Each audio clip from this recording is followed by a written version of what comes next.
Hey guys, what's up? Welcome to another MLB The Show 23 stream here on Twitch. I'm next JGGen24. Yes, I'm back after a couple days. I had to take off because unfortunately COVID sucks. Yes, I contracted COVID for the second time in my life, and it basically made me absolutely sick to the point where I couldn't stream, and I certainly couldn't go into work. So, but I am feeling much better today, which is great. I'm feeling much better, and then hopefully by next week, I'll be rid of this, and I can go back to go back to work. But before that happens, um, there is some stuff that I have to finish up before I move on to other stuff that's here in the in Diamond Dynasty, because obviously today is Friday, so there was a lot of new stuff. Main thing I'm trying to finish up here is the Pennant Chase program. So you guys know I've been grinding this for weeks, for ever since it came out. What was it, last Friday or whatever? So I've been trying to grind this, and I've gotten up to 105. And really, the only way that I can grind it at this point is by doing the missions. I know that was stupid of me.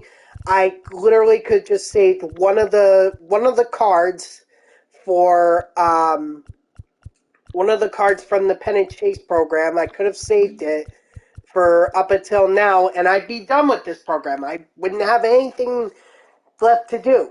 I could save it, and I could just do it right now, and we'd be done with this. But unfortunately, that's not what I chose to do. What I chose to do is the grind, which is basically I have to keep playing conquest games. Well, not conquest games. I just need to be able to play enough games to get the XP mission done. But at this point, I think it would be best if I just focus on conquest games rather than playing. Actually, maybe I'll do a whole play versus CPU game, because maybe that'll be. No, we'll do Conquest. We'll just do Conquest. That should be enough. But we do have some new programs out. Obviously, we have an addition to September Tops now that we're on. This is week 3. Obviously, I didn't do week 2 as of yet. I have to get to that. I will get to that at some point. I obviously did not do the weekly wonders, which I will do as I'm playing this. This is not going to be my primary focus. This is just something that I will be doing as I go along. But the big addition to this, to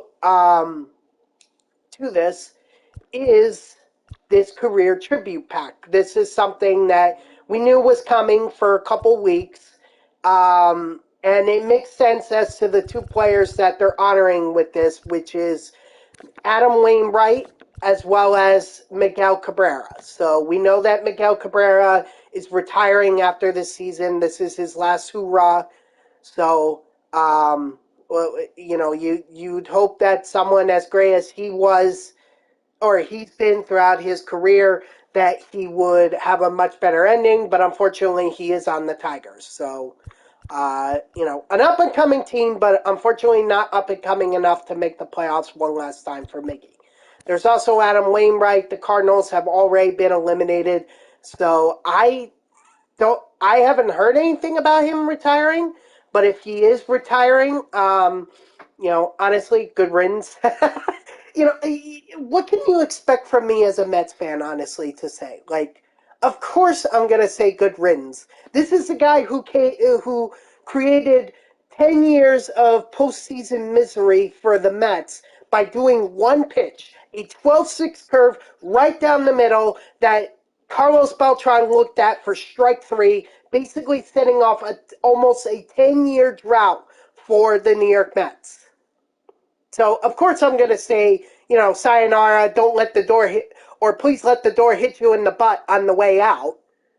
But putting personal feelings aside, Adam Wainwright has been a very special pitcher, and give him a lot of credit for being a pitcher more of a breaking ball pitcher, even at the time when a lot of baseball was moving towards those high velocity guys. Adam Wainwright stuck to a lot of the breaking ball pitches and was very effective at doing it. So, you know, obviously, claps all around for Adam Wainwright if this is truly it. Again, I haven't heard anything about him retiring, but I suppose it's possible that this is it for him. There's also some career tribute cards as well. There is Christian Yelich. Just looking at this card real quick, obviously a very solid card. I have a feeling that this is something Cheater would be interested in. There's also Matt Carpenter, so a teammate of Adam Wainwright. Very solid hitter. I'm surprised they gave him a lot of fielding for. I've mostly known him as a power hitting third baseman. Not really a fielding type of guy. But hey, the stats are apparently proving me wrong. And then Carlos Santana, which is one of the cards I think everyone wants to get. Obviously a switch hitter, an all-around great hitter, and you can put him at first base, but honestly, I think he's better suited for DH.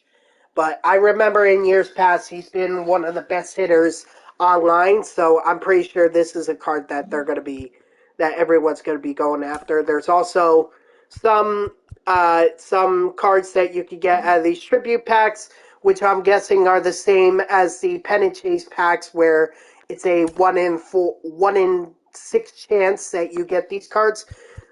But the good news is that considering how many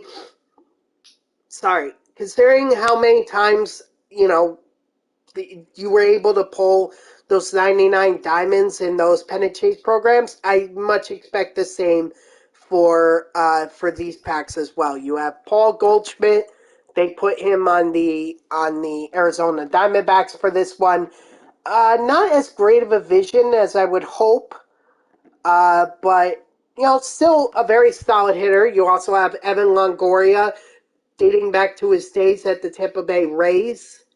Obviously this guy was all around.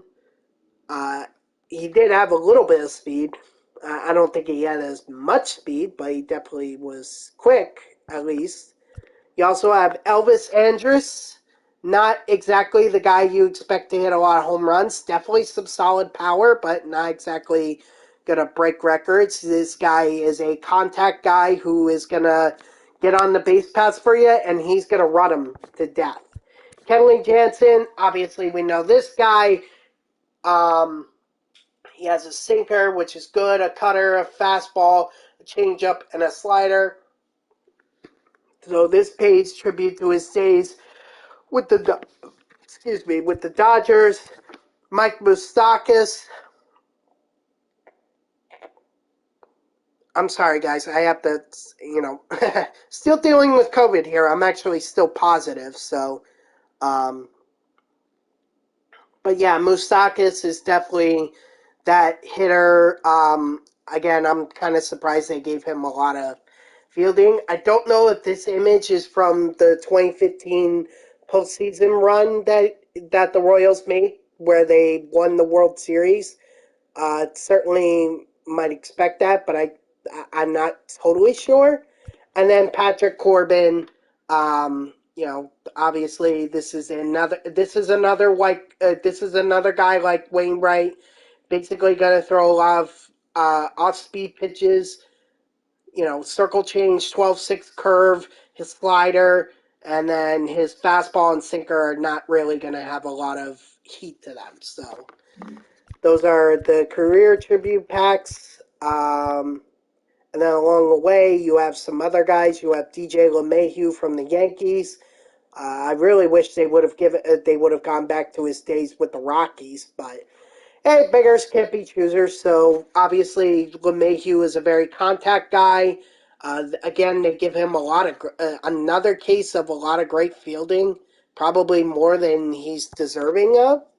But that might have been his late year or late career bloom after he left the the Rockies to go to New York, and then he had that one good year with New York. You also have Mark Melancon, not a guy that you're going to strike out a lot with, but he was a very effective closing pitcher for the Pirates and with the Diamondbacks to an extent. I mean, I know he gave trouble to the Mets in the past. You also have Kyle Hendricks, another like Wainwright and Corbin. Uh, not a lot of velocity with this guy. I think, didn't he have a no-hitter at some point in his career? Didn't Kyle Hendricks have a no-hitter? Or am I thinking of someone else? I don't know. But either way, Kyle Hendricks, he gets the he gets a card. Also, Gene Segura. Now, me personally, I would have liked this to have been a Miami Marlins card, but that's my personal opinion. Obviously, MLB The Show tends to disagree. What's up, Landon? How are you? So, obviously, a very high contact guy, very high in fielding as well, which I expect, and then also very quick on the base paths. And then two more guys here. We have Adam Ottavino when he was with the Rockies. Well, I could be doing better, Landon. I am better compared to what I was on Wednesday, but I could be honestly a lot better. A lot better. But Adam Ottavino, when he was with the Rockies, I think this was at the beginning of his career. Obviously, I didn't want to see him with a Mets card, because honestly he hasn't done anything since he's been on the Mets. Well, he was effective last year, but this year he's just blown so many saves. So, but he's on the Rockies for this one. I wonder if they're going to give him his side armor. Just watch out, this guy definitely walks a lot. Yeah, I mean, it's COVID, man. There's nothing else that I could do about it. And then Dallas Keuchel. I feel like this is more of like all the pitchers are just going to be like Wainwright, where it's not really a lot of velocity, it's a lot of breaking pitches, like Keuchel is here. Doesn't have a lot of velocity, but he's still a very solid pitcher he was a solid pitcher for the Houston Astros. Unfortunately, he didn't have much of a career after he left Houston. So, those are your cards that are in the career tributes. Obviously, we have stat missions. We have parallel XP missions as well. We have moments. We also have a showdown. We have a conquest, and then there's also tribute pack, which this time I'm going to be a lot smarter. Actually, I don't have to be a lot smarter with, because just looking, like, there is no second stage. This is just straight up. So, you know what? I think I just got that notification. Hold on. Let me back out of this program real quick. Yep, just got that notification right here. I saw it come up, but I just didn't know who it was. So good for you, man. Damn, you've been grinding. Dang, guys, I can't believe we're like 30. We're almost a month away from season 4 ending. Like, that's insane. That's insane. There is also, I will point this out before we move on, there's also a new ranked seasons. There's also a new ranked seasons reward. And you got the set collect. Oh, damn, man. I'm far behind. There's no way I'm going to complete that. No way. So let's see. Looks like Pennant reward is Hal Newhouser and Gio Urshela. Then, oh no! Dang it, I have to do the wild card in order to get Keith Hernandez? Alright, fine. Dang, I didn't even know he hit for the cycle once. Dang, I don't think I could ever do that with Keith. Well, I mean, the plus side is that I know I can get the wild card. It's a 600 rating, right? because I've done that before. Like I've gotten to 600 before, so it's a good thing I looked at that. But yeah, Roy Oswalt and Keith Hernandez are wild card, and then championship series is Michael Brantley and Diego Cartaya or Cartaya. If I say that wrong, I do apologize. And then finally, championship reward is Nolan Arenado from his days from his days in Colorado, and he didn't just get a Gold Glove; he got a Platinum Glove. That's insane. You also have Jackson Chourio. Oh, God Almighty! I'm sorry, guys. That's gonna end up being what happens for the most part in this stream. I'm going to end up coughing a lot. I do apologize. I'm still dealing with COVID, as you guys know. You know, but, and then finally, Johnny Cueto, what makes this special is this is his starting pitching, card. So this is the guy that you're going to be, I know the velocity doesn't, honestly, they probably nerfed him a little bit, because Cueto actually could throw heat when he was a starting pitcher. Like, the fact that they're topping him at maybe 95, 96 miles per hour, I think is rather shameful. I think he should have the same velocity as Yohan Duran, with 103. But, okay, so you got Johnny Cueto, Chourio, and Nolan Arenado. At some point, I will be grinding for Keith Hernandez, but I'm not going to do that today because, like I said, I want to finish up on this godforsaken pennant chase program. I want to get it done. I want to get it over with. I'm sick of it at this point.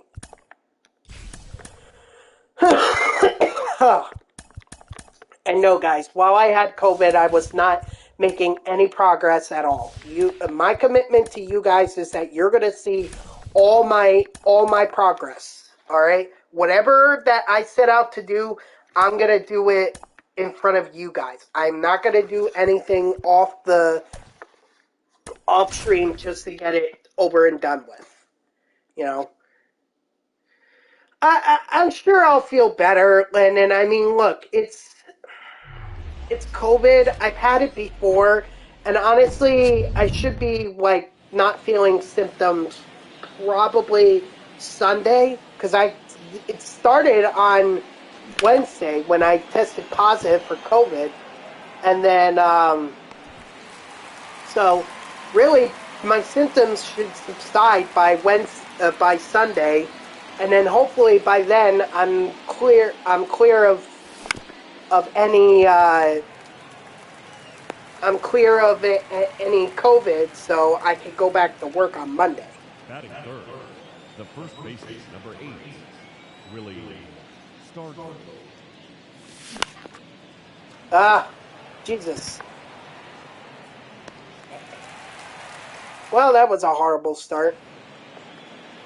I mean, really all that I did while I had COVID was I was mostly on my PlayStation 2, just playing some old games because I was feeling nostalgic.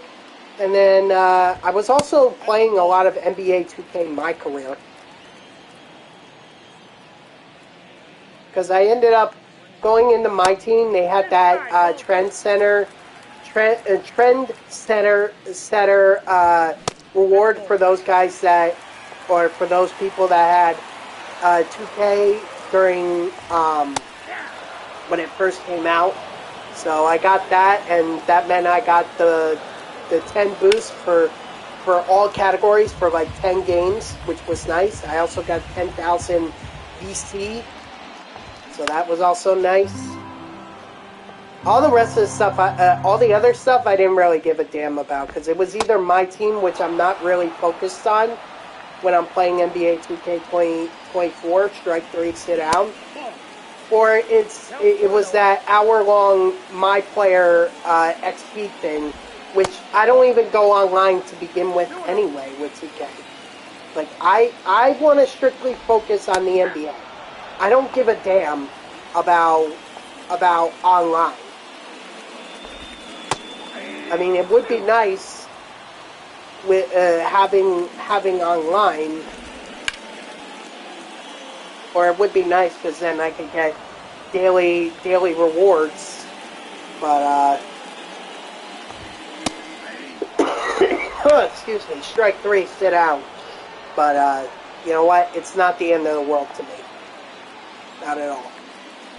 So that's all I've been doing, is just a lot of my PlayStation 2 games and NBA 2K24. My careers, more specifically. I know I could have probably done a lot of Team Affinity, strike 3, sit down while I was sick. You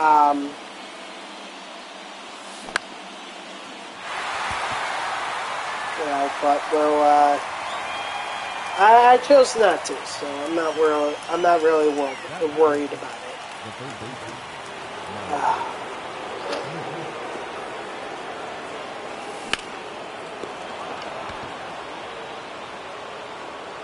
There we go. Mike Schmidt finally getting us on the board.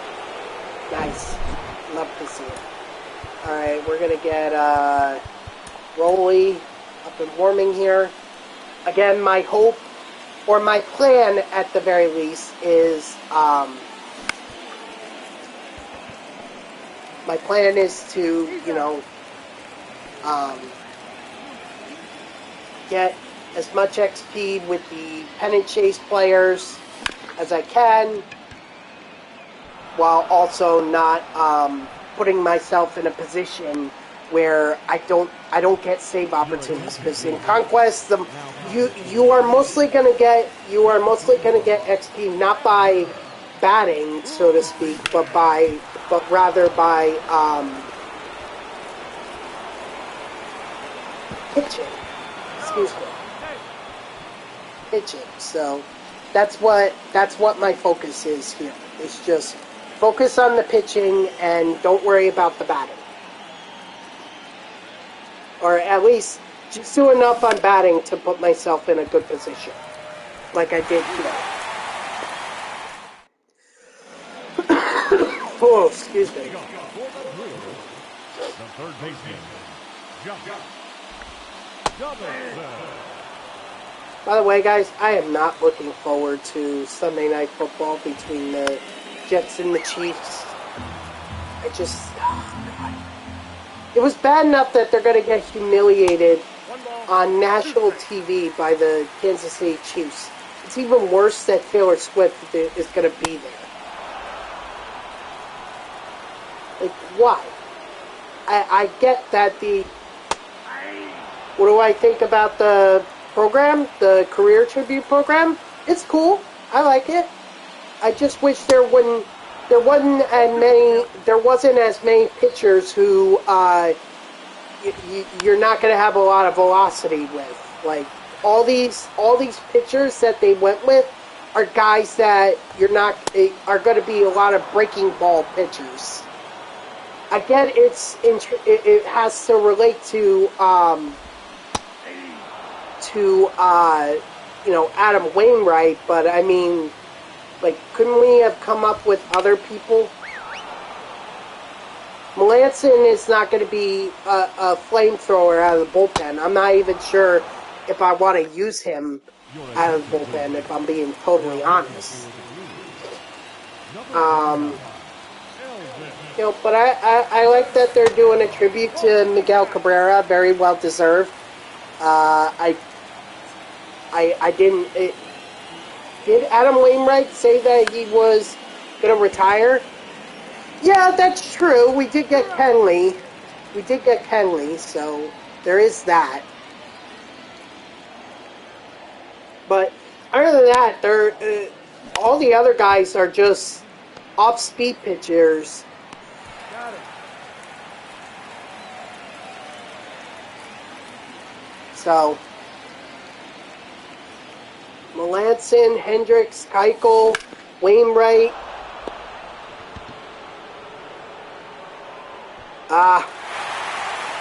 The shade. Alright, bring in Rolly.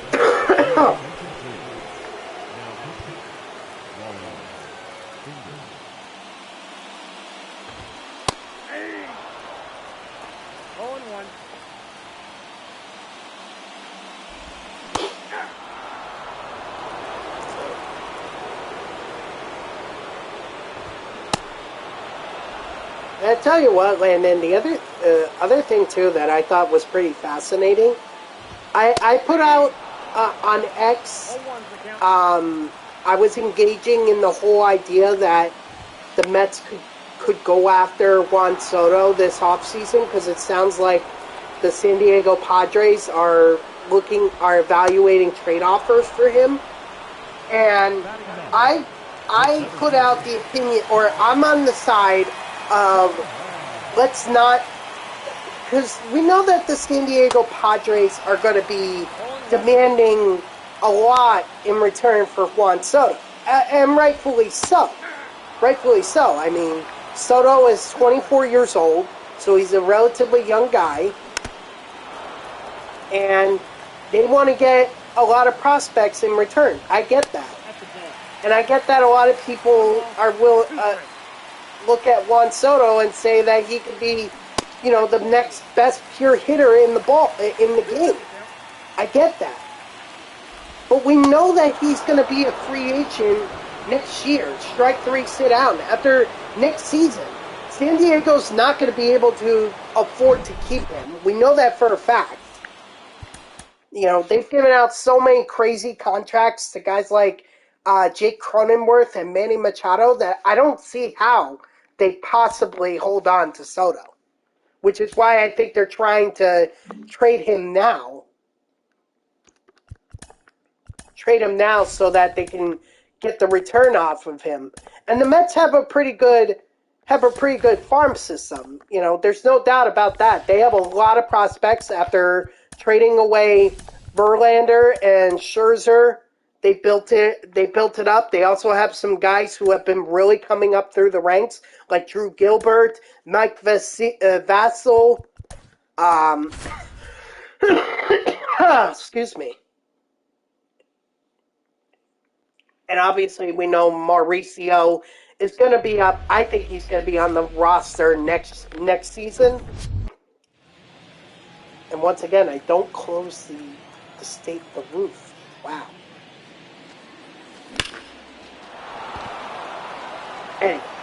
Anyway. So, I look at that, I look at our prospects, and I say, why do we have to trade him now? Or why do we have to go after him now? There are only a few teams that I can think of who can afford to pay Juan Soto when he wants to be paid. Keep in mind that he already rejected a $400 million total contract from the Washington Nationals before he got traded to San Diego. He already rejected that. So there's very few teams that can afford something like that.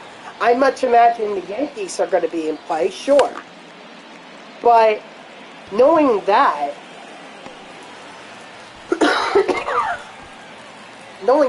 I'm not worried about it. I'm not worried if San Diego ships him off somewhere else for the 2024 season, because that's a rental. That's all that is a rental for Juan Soto, unless it's the Yankees or the Dodgers. In which case, they may actually do long-term. They may actually be able to afford him. But I don't think San Diego is going to trade within division. There's no way they're going to give up Juan Soto to their chief rival, the Dodgers.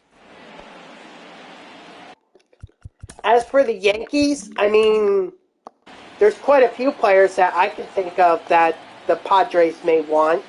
But then you also have to think about what does that mean for Aaron Judge. What's up, Ben Shelton? How are you? No ball, 2 strikes.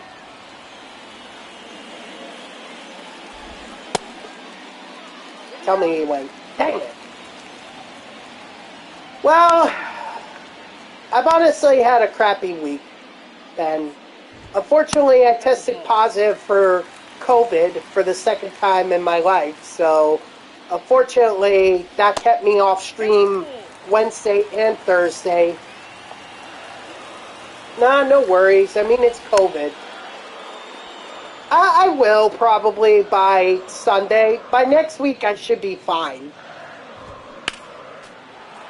I mean, if it's anything like it was when I first got it, what was it, last year or the year before?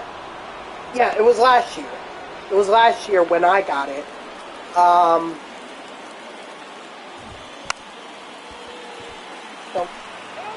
So you just, yes.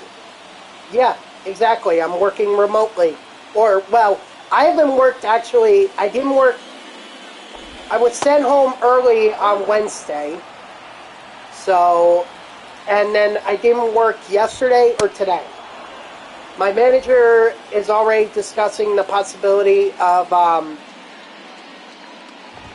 it could be remote. We'll see. We'll see how I test, on Sunday. Oh, that's out. What's up, Grayson? How are you?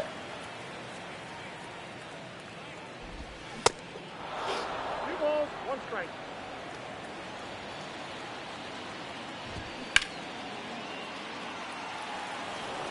Grayson, you didn't miss, there were no streams on Wednesday and Thursday. I have COVID, so I did not, so there were no streams. Your attention, please. Now looking for the blue. Number 55, Kobe. No worries. How would you have known? Unless you have the notifications turned on. Well, yeah. If you had the notifications turned on, you would have known that if there were no notifications, then there was clearly no stream. But that's all right. I didn't say anything on Twitter or on X, excuse me, about it. Because, I mean, personally, I don't think that's anyone's business to know that I had COVID.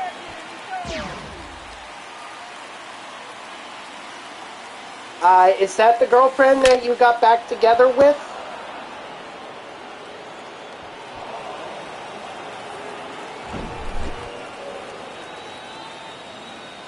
Or is this a different girl now?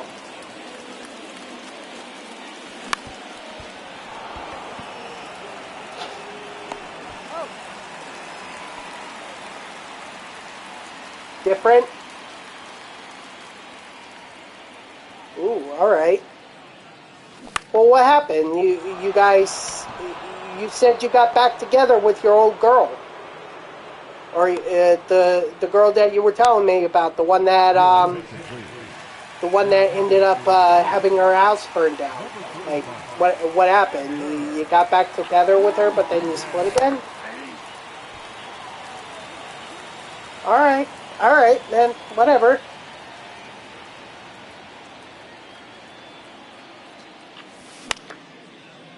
It would last a little longer, but I guess not. I mean, what the hell do I know about how relationships work? Every relationship is different, I suppose.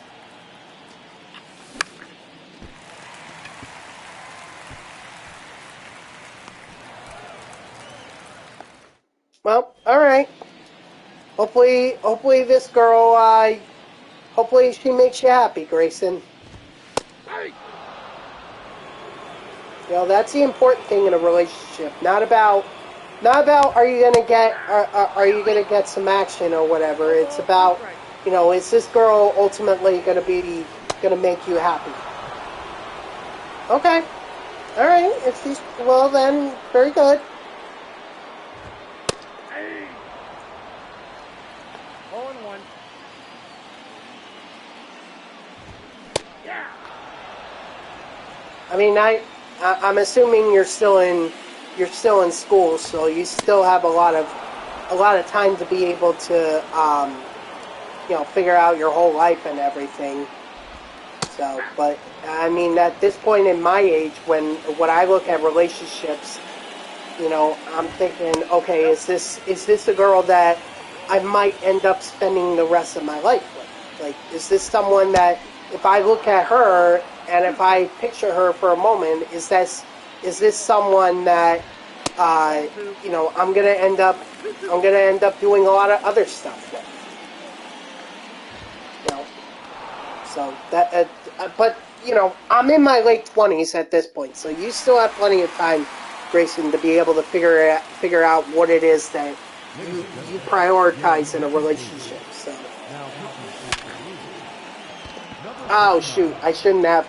Well, I got a nice base hit, which is good. I gotta be careful because normal swinging could bring on. Normal swing could bring on a home run, which I don't want. I don't want a home run. I want.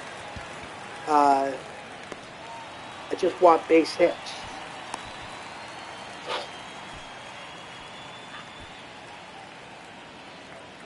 Because I don't want to lose the save opportunity here. That's how I'm going to get my XP.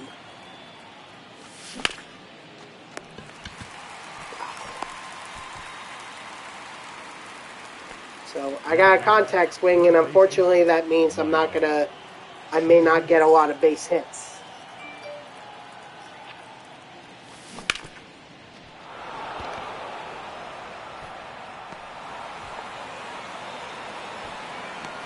I'm going to go home with knowing that was going to happen. Yes, I know that Waka is out of energy, so it's time to bring in Rolly. Unfortunately, I don't trust Rolly beyond 1 inning.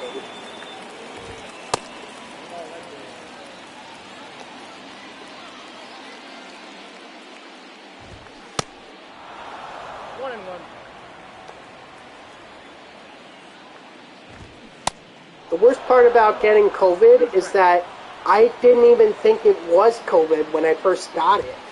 Like, I thought it was just a cold because normally around the time that the weather starts to change from summer to fall or from winter to spring, like, my body tends to not react very well to that. It's allergies. So I assumed that what I was dealing with was a typical cold that, that would keep me out of the office for maybe Thursday. I was thinking I was going to call out Thursday if I didn't proceed. But then my boss sent me home, and then I slept for a few hours. I wake up and I eat something. I realized I can't taste anything, or I couldn't taste what I was eating. So I took the COVID test, and sure enough, I tested positive for COVID. And what's even worse about that is that I didn't have a mask on before I tested positive for COVID. So I was on a bus. I was on I was on 2 buses that were packed with people. Then I was in an office space. Not very many people there, but still, like, it was 3 to 4 people that were in close proximity of me. Please tell me I'm very close. God freaking darn it. I knew I should have just done, what I should have just done is I should have just done the play versus CPU game.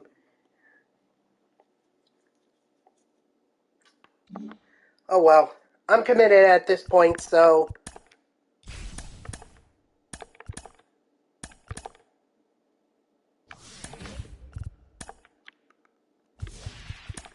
Move these over here. Very good.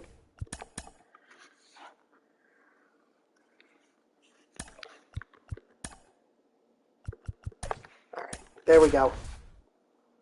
So, but not only that, like, I wasn't wearing a mask when my dad picked me up because I had to have him pick me up in order to drive me to where my car was parked. I had to get off at a stop that was earlier because the bus that would have taken me to my car was not going to get there for like another hour or two. So. Yeah, I remember my 8th grade year, although that's definitely one I want to forget. Not one of my best years in school, to say the least. Ugh, excuse me. But, whatever.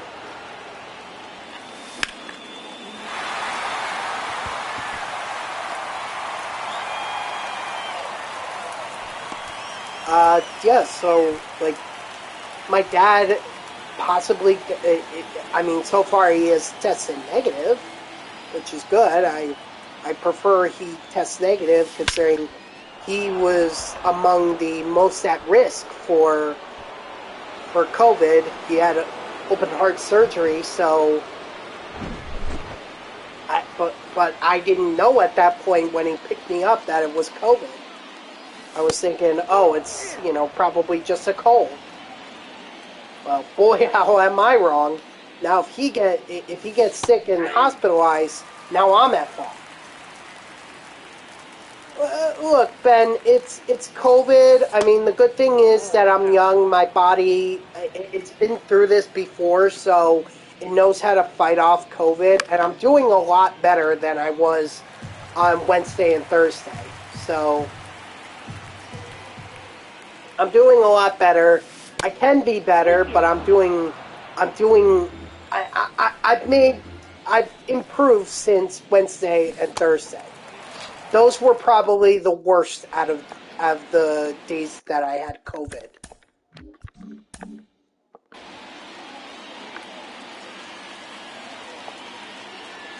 So I'll probably be done with it by Sunday, since or at least the earliest that I know I had COVID was Wednesday. So Sunday it should be out of my system, or at least I should test negative for it. And then I just gotta wear a mask while I'm at work. No balls, 2 strikes. That's fine. I've never had a problem with wearing a mask at work. As long as it means that no one else gets infected. Strike 3, sit out. Excuse me.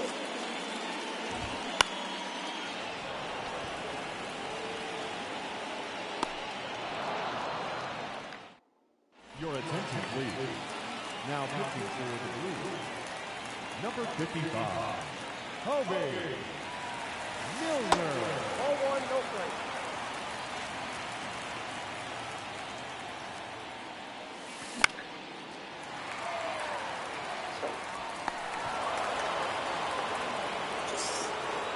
It'll be, I'm sure, I'll get better. I know. My biggest concern is the people that I infected by traveling without a mask. So all the people on the bus that I was sitting close to, all the, all my coworkers that I was close to while I was working, and then of course my dad. That's my biggest concern.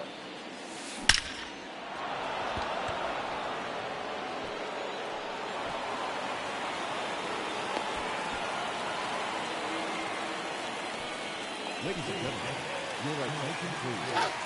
Now pitching. Me, I don't care. I already know. I've already been through this. I already know what to expect. So I'm not worried about me. I'm just worried about others.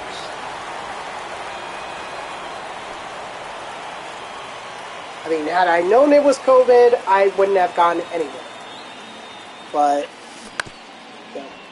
that's on me for, rather than being safe, taking a risk and thinking that it was just a simple cold. So, excuse me. 0-1. Oh my gosh. Alright, well, I'm sure you guys are sick of me talking about COVID. I'm kind of sick of it, no pun intended, of talking about it too. But I do want to go back to my comment about Juan Soto. And yeah, ultimately, I'm just on the side of they have great prospects with lots of potential. They really do.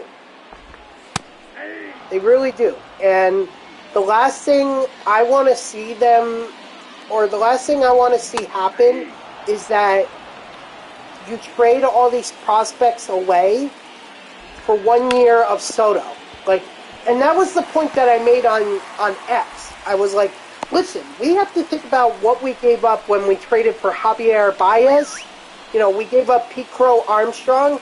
We also have to think about what we gave up. And we didn't even keep Baez. We only had him for half a season, and that was it. It wasn't even that great of a season. Or half a season.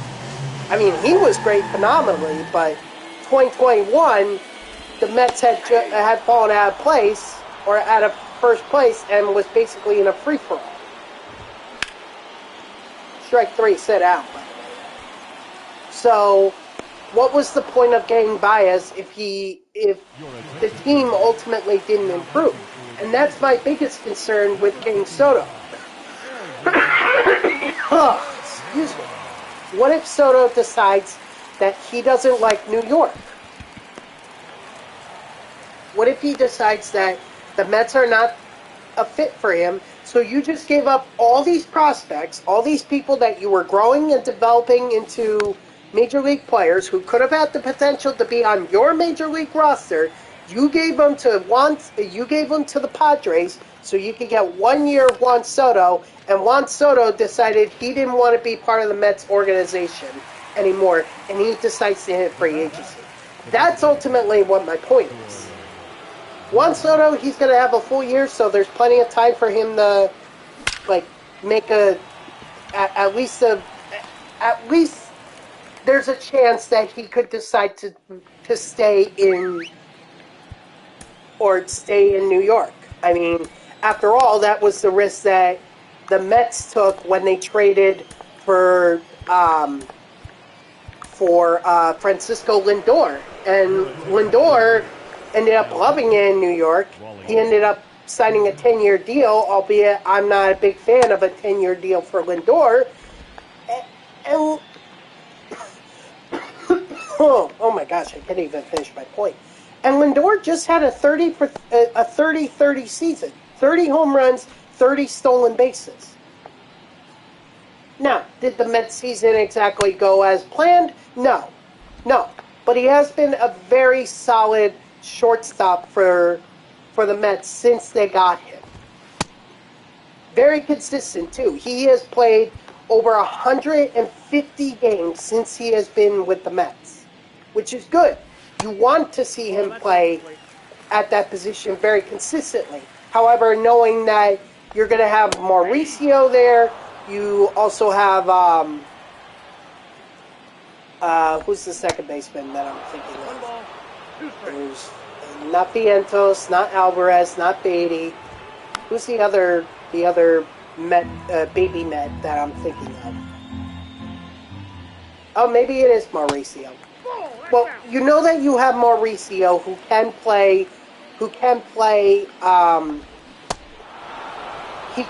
short if you need him to. He's likely going to be at third base, and then when he does move over to short, then you could put Beatty or Vientos, whoever, at third base, and let them play there. I guess that depends on the matchup. Strike 3, sit down. Like, I get that the trade could work out like it did with Lindor, and ultimately it was for the better for the Mets as well as the better of the Guardians. Sorry. But you could also have a trade for Baez, where Baez was not well received by New York fans. Strike 3, sit down. And I'm referring to the thumbs down gesture that he decided to show to Mets fans. And you just gave up your best prospects for 1 year rental of Juan Soto. And that's what my ultimate concern is. Knowing full well that we know that Soto is going to hit free agency in 2024, and the Mets are one of the very few teams who can afford to pay Soto exactly what he wants. We know he could do that because we have an owner who's going to do that. So, if I'm the Mets, and I pray to God that David Stearns decides he does not want to trade Pete Alonso. All right, I would do my best to re-sign Alonso, get some starting pitching into my rotation so that, Senga can continue to develop. I mean, this year it was a great year. It was a solid year for him. That's what I'll say. 200 strikeouts, the first Mets rookie pitcher to ever do that since Doc Gooden. I mean, granted, Grom never did that, and Jacob deGrom won Rookie of the Year. Matt Harvey never did that, and Matt Harvey was an all-star starter for the Mets in 2013. That's outside. So many pitchers since Doc Gooden the Mets have had, but have never hit 200 strikeouts as a rookie until Senga did it. However, my biggest concern with Senga is that he is not yet used to to pitching a MLB schedule. He's still on that Japanese baseball schedule where a starting pitcher pitches every 6th day. And that's not where the Mets are, or where the MLB is. They are at every 5th day, and he needs to work on the stamina. That's fine. That's why you go out there and you get more starting pitchers to join the rotation. You don't have Senga as your ace, at least not now. Maybe in the future, but not now. And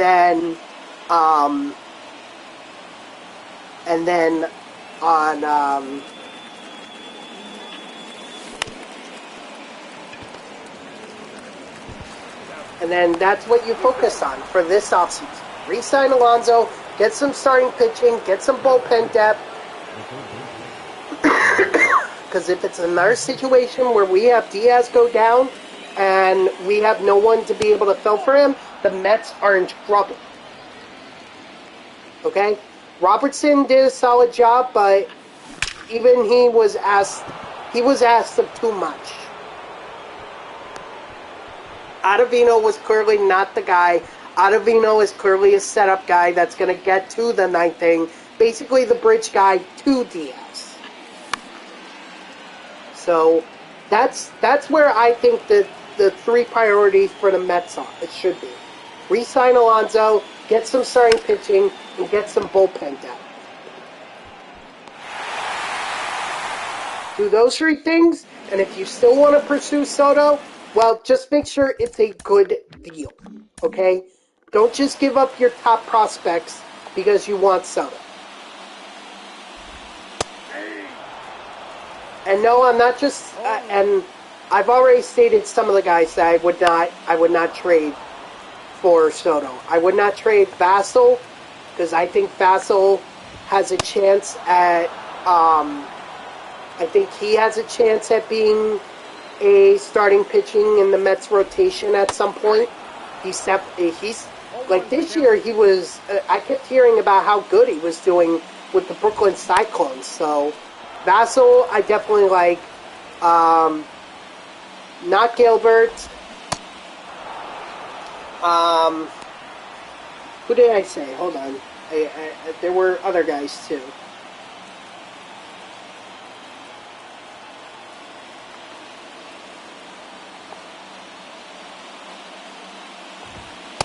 Nope. Counts 1-0. Hold on. I'm. When I have a free chance here, All right. Let's see.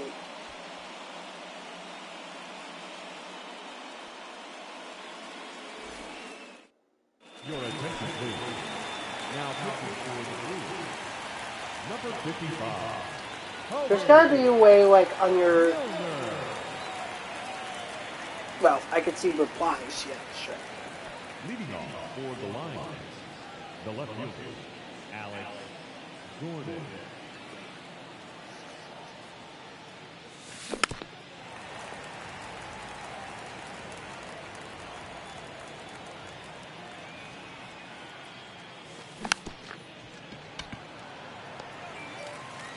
Let's see. Yeah, so I said if it takes Gilbert, so Drew Gilbert, Luis Angel Acuna, there was this Williams guy. Jet Williams, that's right. Jet Williams, Kevin Parada, or Mike Vasil, I'm saying no way. Those are the 5 prospects that I would say absolutely not to a trade for Soto.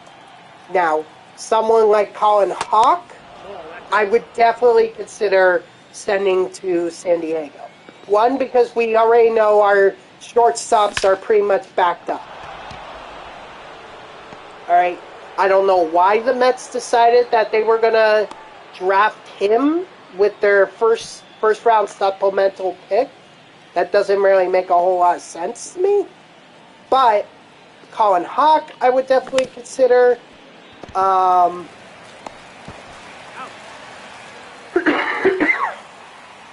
Excuse me.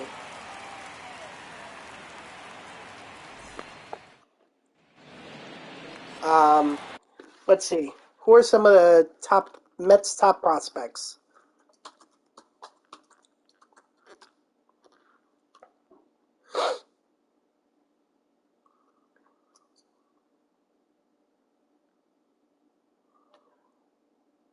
All right.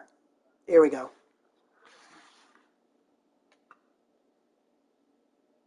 Yeah, so basically, let's see. Colin Hawk, I would definitely trade. Alex Ramirez, I've been hearing a lot of good things about him, especially his power as a outfielder.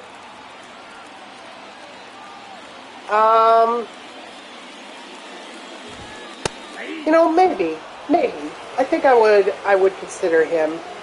I haven't heard much about Christian Scott here, so yeah, I think I would trade him. Dominic Hamill, I see him here. I would definitely trade him. Because I feel like he's been in the minors for the Mets for so long, and it's like, honestly, I don't even know when he's going to be part of the roster, if he's going to be part of the roster at all. So, but I doubt that the Padres are willing to give up Soto for those type of guys. Maybe Colin Hawk might be someone they consider. But all the other guys, I don't know.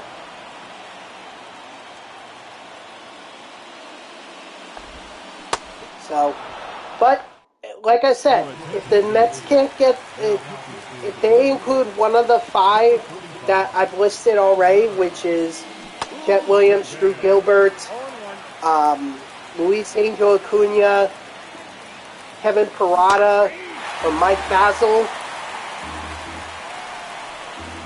then I would absolutely say no way. I'd be like, hell no, get the F out of here. Good luck re-signing him. Like, that's my point. Just, if it's a deal that can get done without gutting the farm system, then I would be open to it. However, if it takes gutting the farm system to get Soto, I'm not in favor of that. Because the Mets are not really in a position in 2024 to win.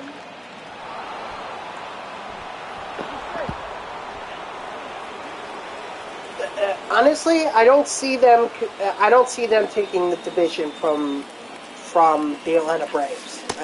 The Braves are just the cream of the crop when it comes to the NL East. Marlins are a team that's on the rise.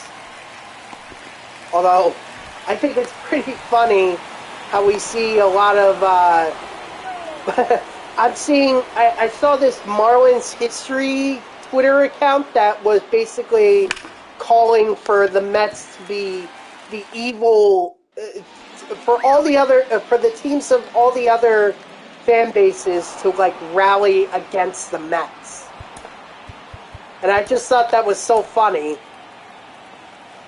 because if you guys remember 2007 and 2008, it was the Marlins who played spoiler for the Mets. Now, granted, yes, the Mets should have just should have beaten other teams, but it was the Marlins who basically ruined the Mets' chances at making the postseason by beating them the last week or last series of the season. So it is funny to me to see this one Marlins account basically calling for all the NL East teams to be like, "Oh, rally against the Mets because they just suck and they're keeping our team from winning our way into the postseason." Like, if the Marlins are good enough, then they're gonna beat the Mets. If that's a problem for them, well then maybe they're not a postseason team. I know the Phillies are a postseason team. I know the Braves are a postseason team. So why the hell haven't the Marlins clinched that spot up yet? Strike 3, sit down. Hold on. How close am I? I am literally 10 away. 10 away. So it will take it will take multiple conquest games to get it done. Because at this point, the only thing that I could do to get the program done is by doing the parallel XP. That's the only thing I could do, Landon. I'm sorry. Also, don't I owe you a game? I think I owe you a game. Or did we already do that? Oh, that's off the plate.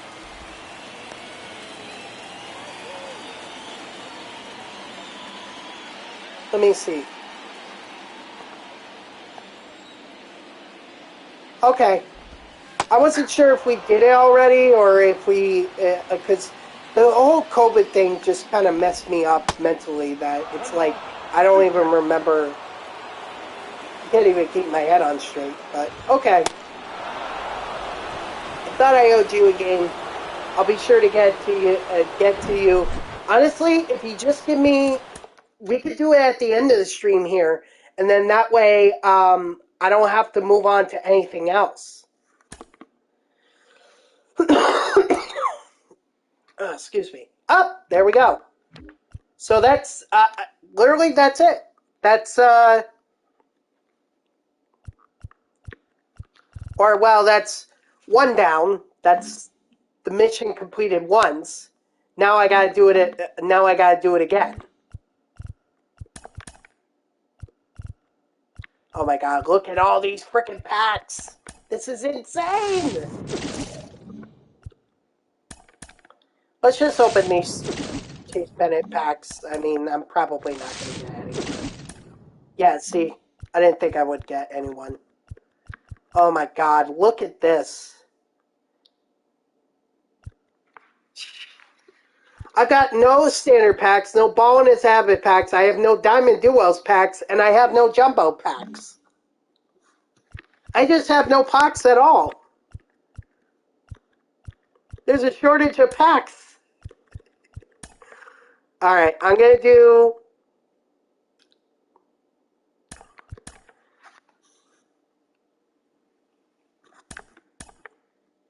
Yeah, I think I'm going to do a 9-inning game. That way I could get I could try to get a lot of XP.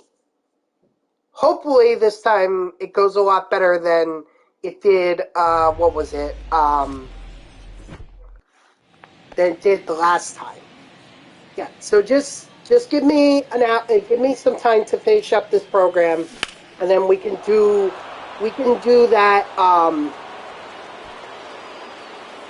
we can do the game. That's a promise.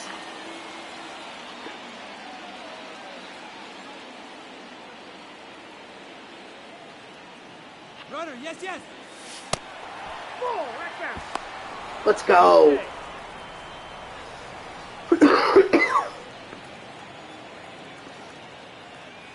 All right, thanks. Thank you. I appreciate that. Let's go. Thank you, Altuve.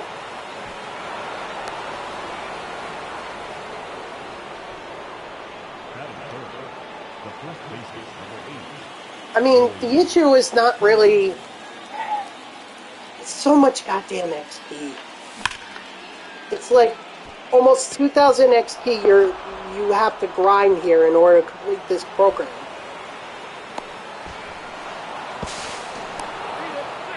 It's like 2,000 is at least 2 games. Possibly 3.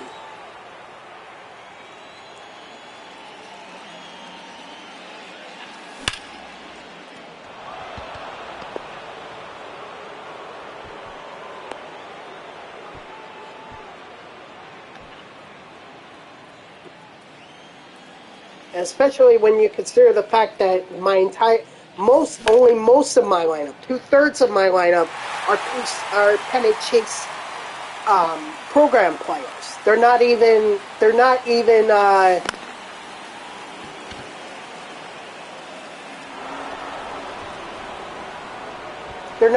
all of them. Well, it is most of them. The only one that's not playing is Whitey Ford. Which, I mean, why would I do that when I know full well that I have Michael Walker? I should have, looking back, what I should have done is I should have just gone up to 60 or 65 and then done the conquest map, and then saved one of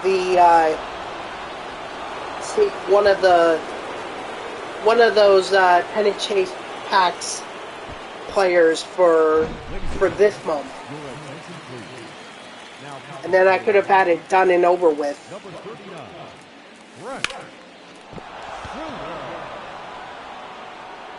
But whatever, hindsight is 20/20.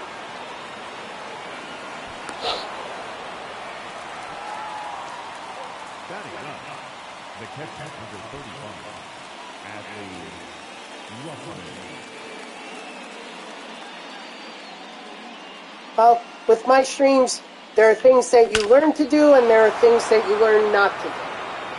What not to do is how to grind this program. At least the way that I'm doing it.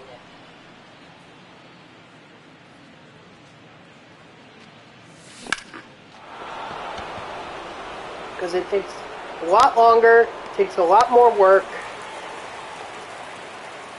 But I'm in it at this point, so I might as well. The good thing that with my team, at least in this game, is at least they're hitting. You know, in the first play versus CPU game that I did, I didn't even have this much offense. Like, all I had was 8 runs 8 runs, and that was it through like 6 innings. And then I had to take out Walker because he gave up a home run. So Walker didn't even get a full game. All he did was just a start, a quality start. Got him.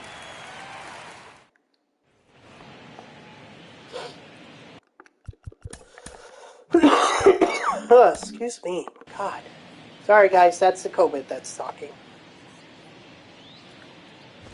Like I said, I'm in it at this point, so I might as well do it this way.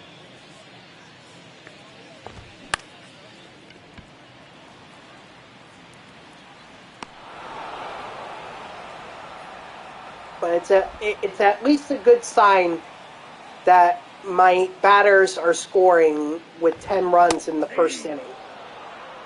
So, sorry to the Rockies, but next time don't have an elevation or don't have a ballpark at an elevation where it's basically easy to hit home runs. Strike 3, sit out. I get that it's in Denver. You're situated in Denver. I get that. But it's like, how do you expect to have? Unless you're going to have a high-power offense, how do you expect to beat other teams?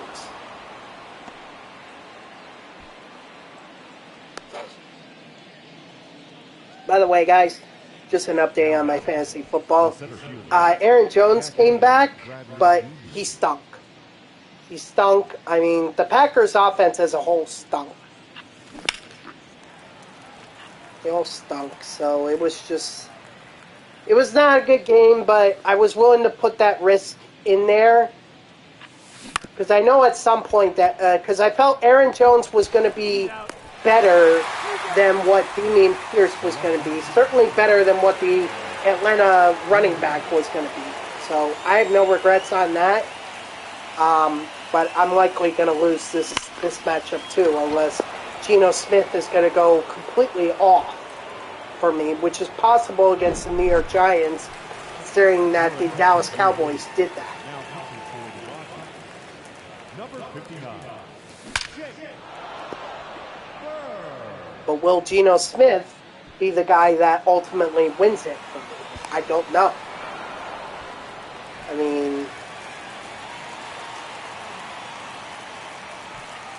Atwell was the one who won it for me the last week. So I'll need Atwell to perform well again. And I'll need Tony Pollard to actually do better, because that was pretty embarrassing the last game against Arizona, where they dropped it. They lost. I mean, Tony Pollard at least lived up to his projection. But I need him to do more than that. Excuse me.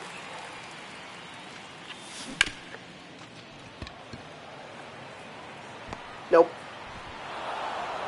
I was going to send him to third, but I thought better of it. And I also need Dallas to do defense to do better against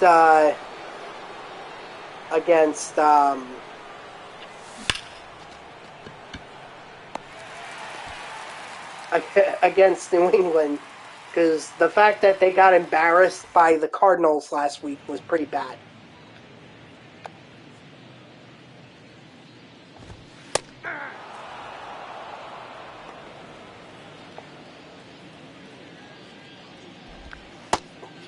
Outside.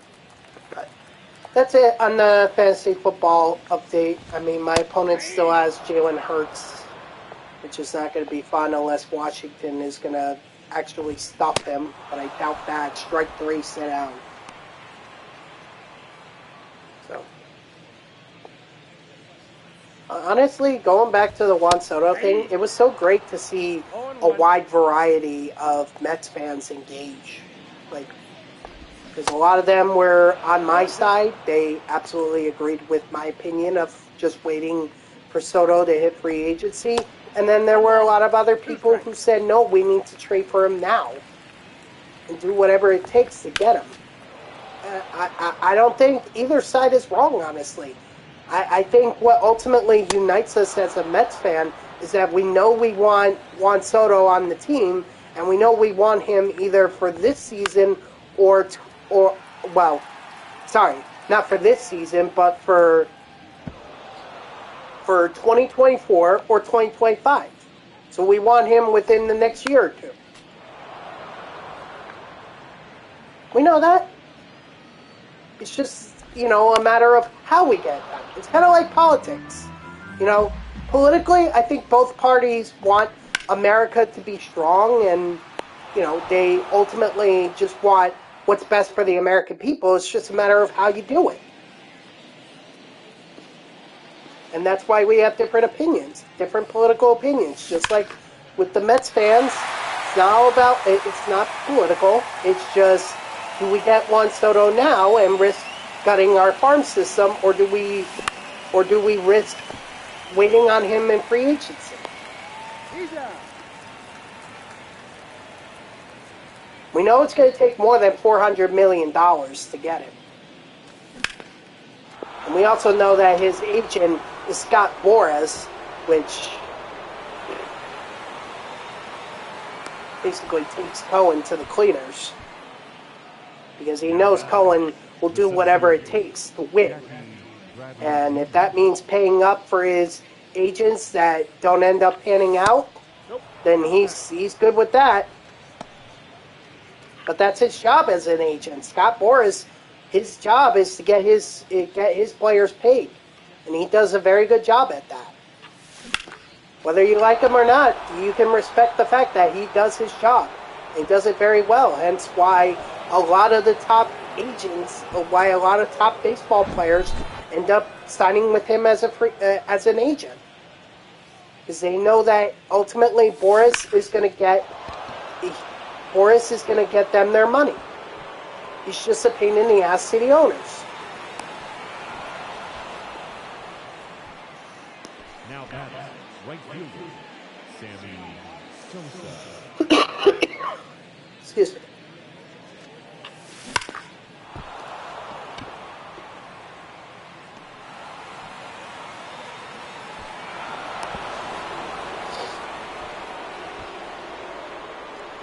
Your attention, please. Now passing for the Dynasty, Hold on. number 64. I gotta clean my glasses because I can't see. I can't see with all the smudges on them. Ah, there we go. Much better. Now I can see clearly. I can see clearly now. The smudges are gone. Sorry.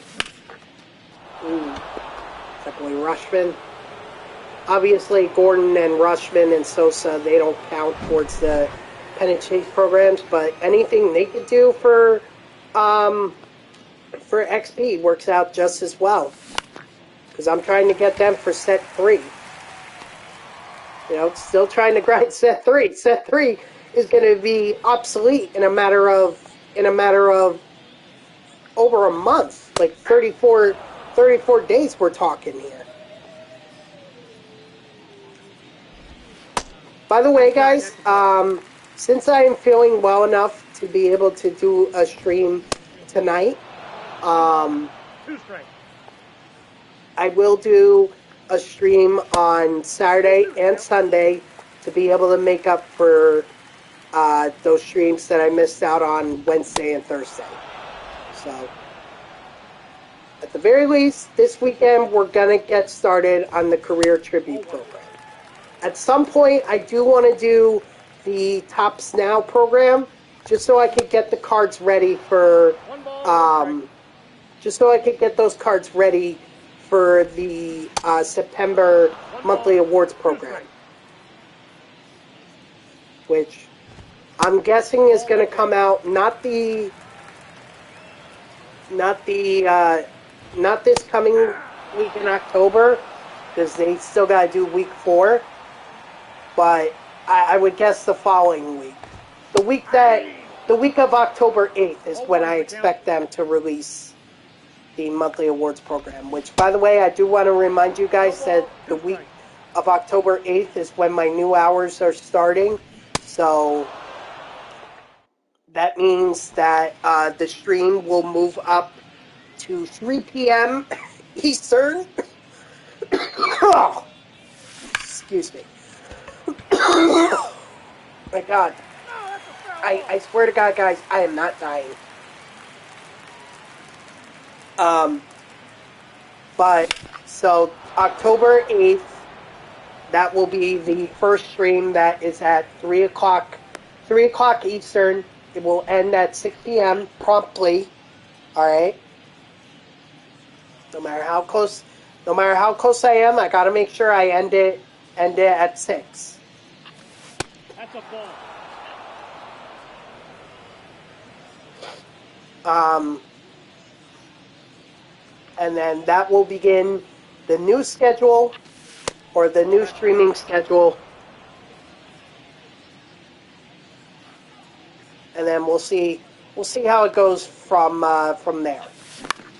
I really do want to make this work, otherwise I wouldn't make such an effort to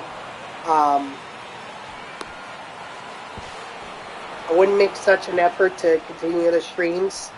So I do hope that this continues. However, if it does get to a point where I can't continue it, then ultimately I'll have to do exactly what I did after 21, which is take a pause from streaming and maybe I can come back to it. I'm not saying that would be immediate. I'm just saying that that would be something that for like MLB The Show 23 or 24, sorry, 24, I would consider.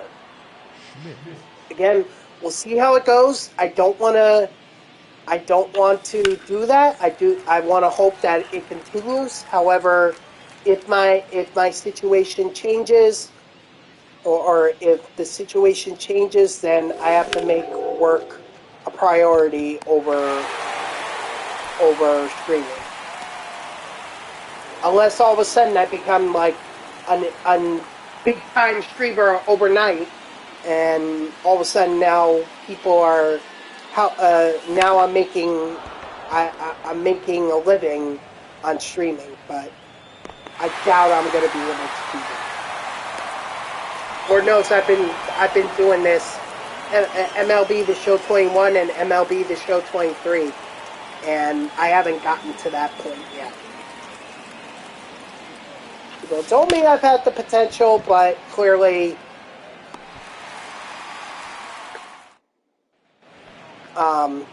it's not enough, at least in my mind. Or it hasn't been enough so far. So that's all I wanted to establish, is that, the week of October 8th, which is not next week, but the week after, that's when the streams will start at 3. And hopefully I'll be able to continue doing them with my schedule. We'll see how it goes. If it doesn't, then unfortunately I have to make work a priority. But I will do my best to at least keep the schedule going until I can't keep it going anymore.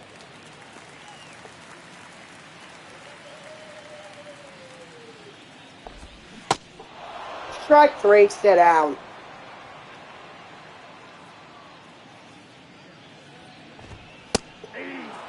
I'm just really excited about starting this position, It's like I'm going to be a writer. And that's what I've been wanting to do. And not only that, but I've made positive changes to our to production assistants that is ultimately for the better. Like now I'm getting, because I'm moving to the overnights. Now one of the PAs who has been on the overnights for years, okay? I'm not talking just months or weeks like I was. Like this guy has been an overnight PA for years. Finally, he's getting off the overnights and is getting onto an afternoon schedule. And it's like, my change helped that. By going for this position, I was able to do that for him. And not only that, they just made a part-time PA full-time.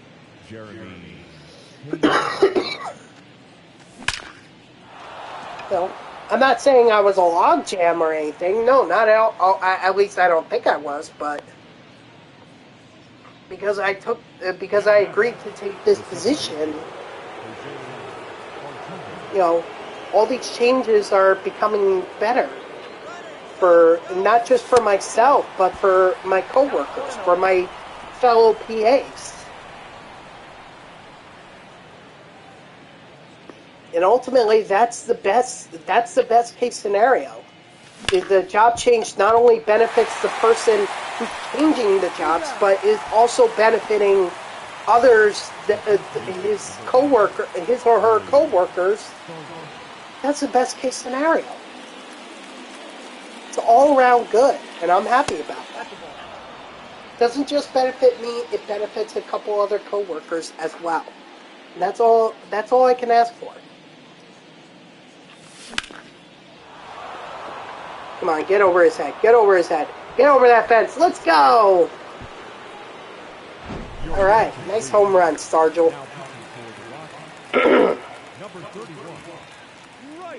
So I feel good about that. And not only that, but this position, like, now I could just focus on writing. And not only that, I'm going to learn other positions too. So it's going to put me even more of a position to be able to move up if an opportunity arises. You know, I could be a producer. Why not? Of course, that's something I'm going to have to get trained on, but, you know, that possibility is there. I'm already going to be an associate producer by being a writer.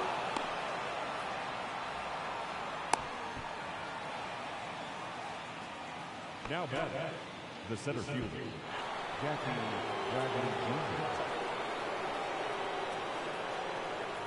So, you know, all good things are coming at my job.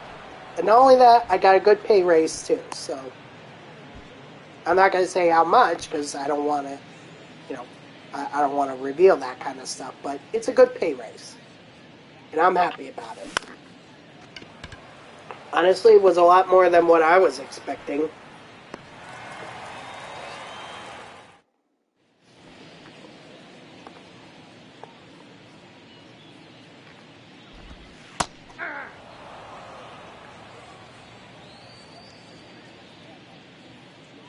Anyway. Oh, Jesus.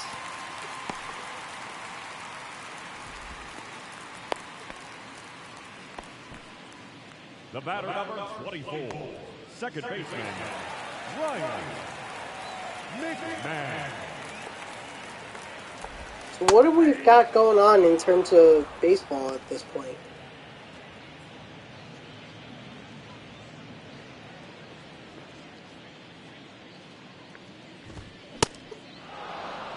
On two.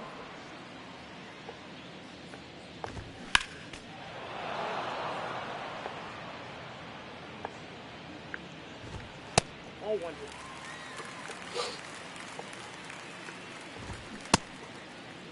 Did he go?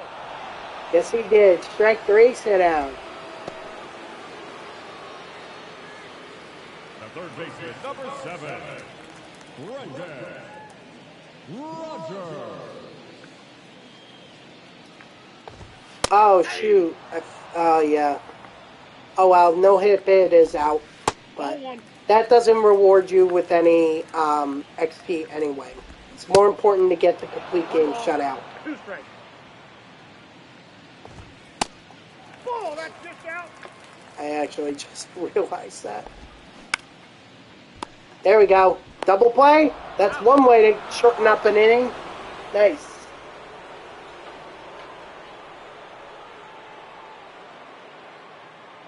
Let's see.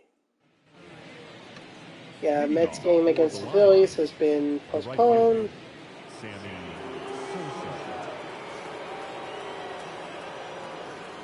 Apparently, the Giants have fired Gabe Kapler as their manager before the season ended. I mean, that's not surprising considering that, you know, the Giants didn't even compete for the NL West this year.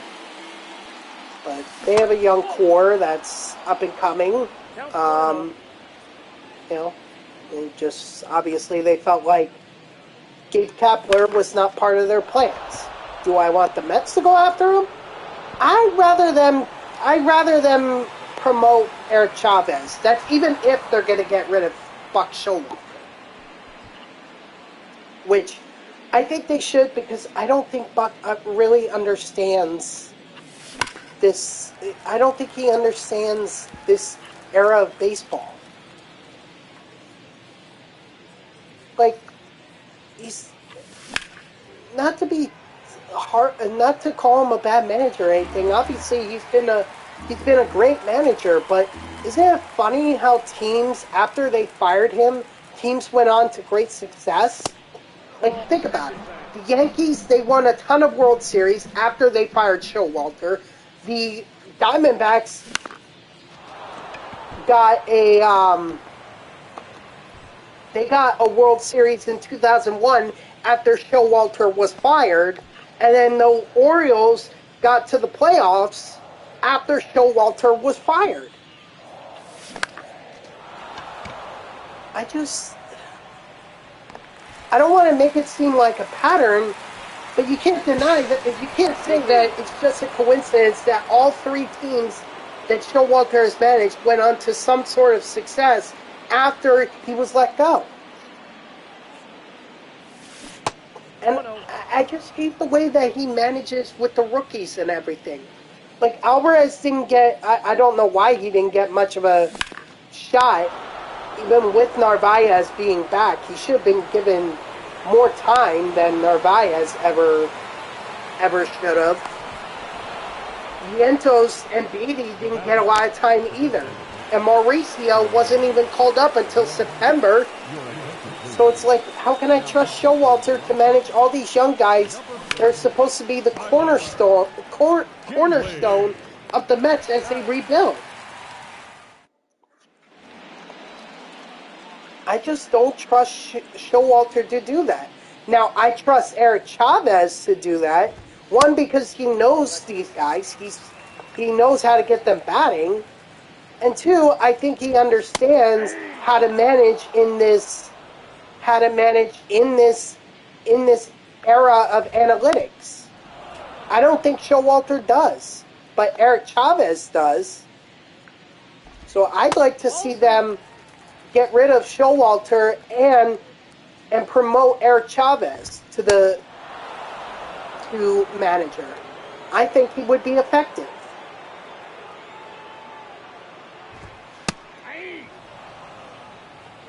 Plus, think about all the former players who have gone on to be managers who have had success. Craig Counsell with the Milwaukee Brewers. You know, Willie Randolph, obviously, with the Mets. Joe Torre. I think just baseball players make good managers. And I think that's what Chavez brings to the Mets if he is promoted to manager. So I'd like to see him get a shot. If you're not going to hire him as manager, then offer it up to Carlos Beltran. Give him a shot. Beltran didn't get a fair chance after it was revealed what his role was in the 2017 World Series. So give him a shot now. He knows. See, Beltran knows the young players that the Mets are trying to develop. He knows Beatty, Mauricio, Alvarez, Vientos, Basil, Gilbert. He knows those guys. He's had to watch them develop. So it would make sense to make him manager because he knows how those guys have developed and what he needs to do to them to be able to get their full potential. Either way, Chavez or Beltran, just get rid of Showalter. I hate to say that. He got the Mets another 100 plus win season, and they don't have too many of that in their franchise history. I get that. But Showalter just this past year leads me to believe he doesn't know how to manage the young guys. And if that's going to be the future of the Mets, which I expect it is, then I do not trust him as manager. I don't. So, you know, Gabe Kapler got released. Well, I won't be surprised if very soon it's Showalter, unless David Stearns comes in and says, no, we're actually going to run with him, which it better be a darn good reason for him for him to bring back Showalter. I don't consider myself a Showalter hater. I just look at what he's done, and I don't have any confidence in Showalter.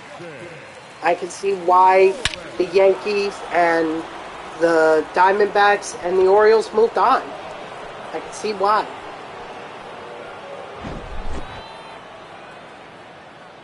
Well, one good year does not mean you get to be manager for life. You know, Terry Collins for so many years had to put up with a team that stunk it up. But at least he worked with it and built that trust that they developed a team that eventually went to the World Series in 2015. Unfortunately, his history of second place finishes just caught up to him, and ultimately the Mets lost out. But it's the closest that that any manager has brought the Mets to a World Series since Bobby Valentine.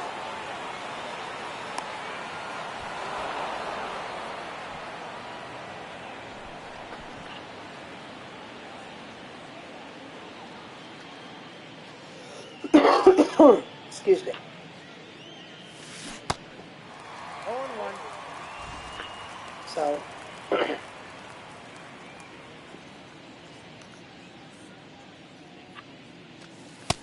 No, inside. yeah, this offseason is going to be very interesting. Like I said, for the Mets, top priority, re-sign Pete Alonso. Re-sign him. Oh, That should be like the first thing that gets done this offseason. I understand he has one more year of team control on him, so maybe there's no rush to do a deal. But if you already have the value worked out, then then you're already halfway there. Just get the years figured out. 1-1. You know, Met fans want Pete Alonso to be a lifelong Met. Don't let this be another Jacob deGrom situation where he decides he's going to get more in free agency and leave the team. See, at least the thing with deGrom is that we knew deGrom was injury prone. Hence, he's not going to be back until 2025 0-1's the count. for the Texas Rangers. But imagine if he was like 27 or 28 like Pete Alonso is. That's the difference. You cannot let someone as young as Pete Alonso, as good as Pete Alonso, walk in free agency. You cannot. Figure out the details. I'm sure he wants a deal or a long-term deal similar to what Nimmo and McNeil and Lindor got. That's totally understandable. And honestly, I wouldn't be mad if that's what he got. Because I like that. I like this idea of him having a 7 to 8 year deal. I think that's perfect. That puts him at 35, 36, so he's a lifelong Met, 0-1. unless he decides that he's going to continue playing until he's 38, which I personally don't recommend, but, you know, he at least will spend most of, if not all of his career with the New York Mets on a 7 to 8 year deal, That's ball 2. even if he starts to stink it up. He's already won over the Mets fan base with his home runs. And that's all we can ask for. Haven't had a guy like that since, I think Carlos Beltran had like 40 home runs. What was it, 2007, 2008?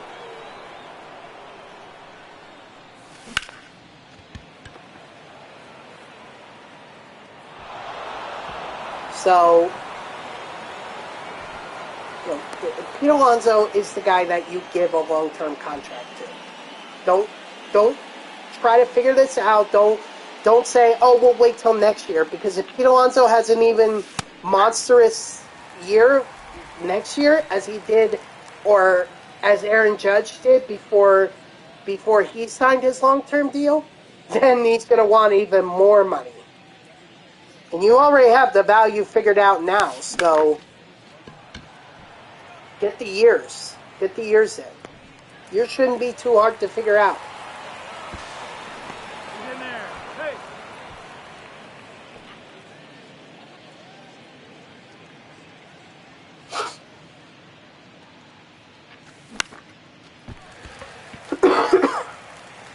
But yeah, they need to re-sign Alonso. They need to get some starting pitching. I keep hearing about Yamamoto, but they're going to need more than Yamamoto to come in and be their starting pitcher. So continue to look, maybe trade for a starting pitcher.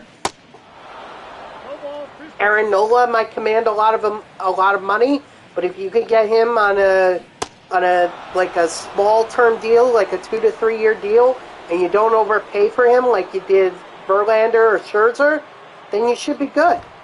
Hey.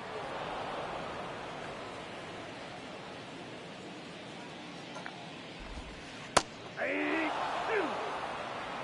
0-2 is the count. All right, and then again, build up that bullpen. All right, you need a backup. You need someone to be. Ball. That pitch is out. You need someone to be a backup for Diaz if he has another situation like he did. All right. Ball foul. Now, some of you may be like, "Oh, Diaz is going to be fine." I wouldn't count on that. All right. Nope. Keep in mind that he tried so hard this year to get back to the Mets this season. He tried. He had plenty of time to do it, but it was still risky considering those type of injuries usually take over a year for a player to come back from. So he was rushing it, and that could, in turn, put him in a position to re-aggravate the injury and put him out even more time.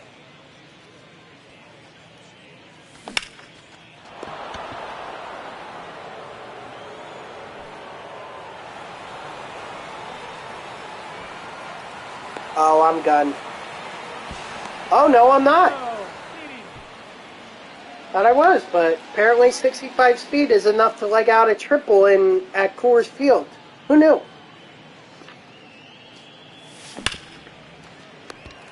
Well, it's not going to be a base hit for Pena, but at least he gets the RBI. Ooh, excuse me.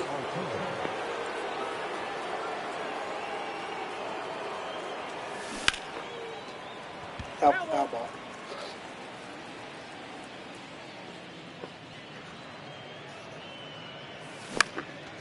Ah!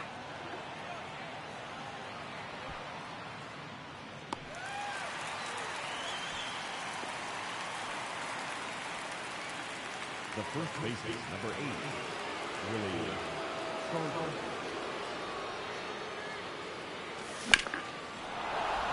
Oh, come on, get over that wall. Get over it. Let's go!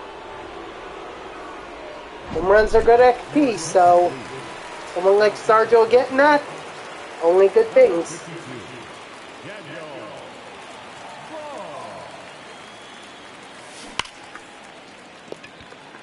Troy Glass with the double here.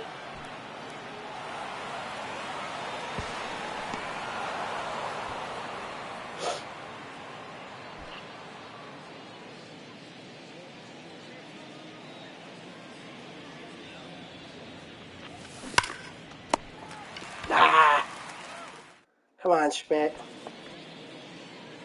All right, Walker, here we go. Complete game shutout. You hold it in, we're good. When you hold on to it, more XP right there. Also adding some strikeouts will help too.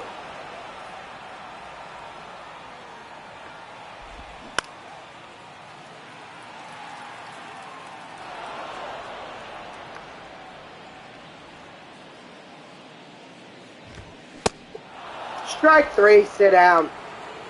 Didn't even say how many strikeouts that was for him. I guess we'll take a look real quick.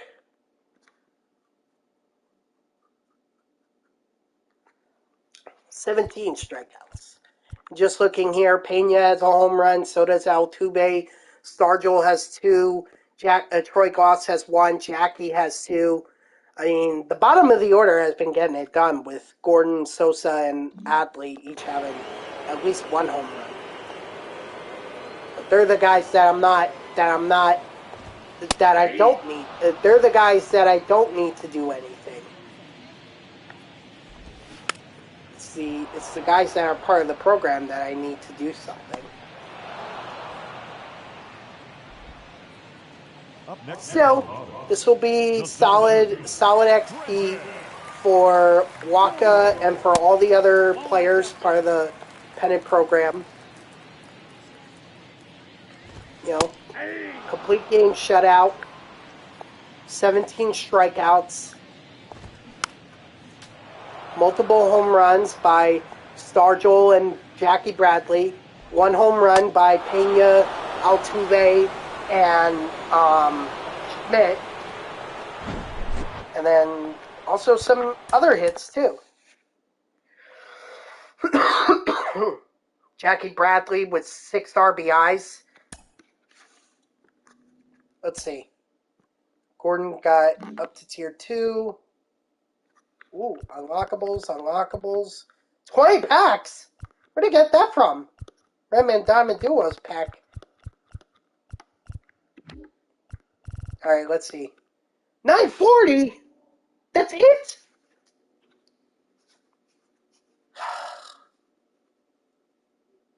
Son of a bitch.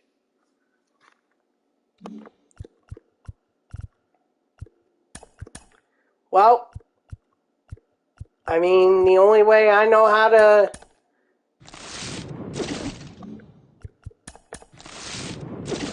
more XP is conquest maps or conquests, so I promise you, Landon, we are gonna do our game. We are gonna do it. That's a promise. But yeah, like I needed to add like 20 more to my to my packs. I feel like I should be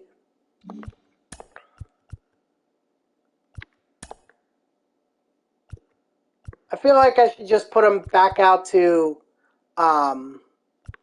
or no, I feel like I should just be giving them out. You know, be like Oprah. Just everyone gets a show pack. You get a show pack, and you get a show pack, and you get a show pack.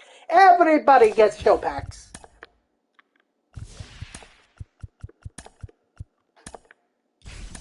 You got it. Because all the team collections are done for me, so there's no reason for me to do any team collections. All it is just stubs to be able to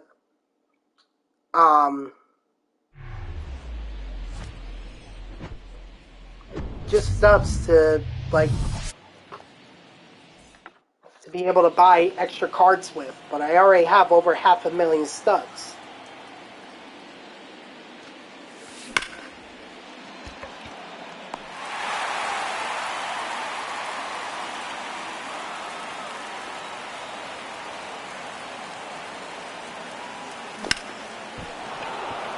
Attaboy Altuve.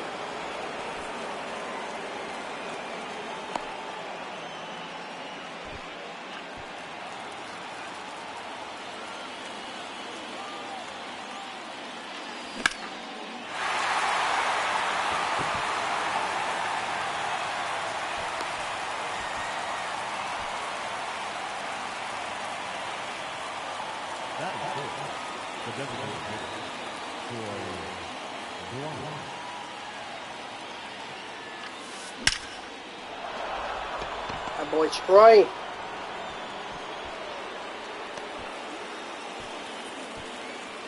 That is it. The third baseman, Mike Schmidt.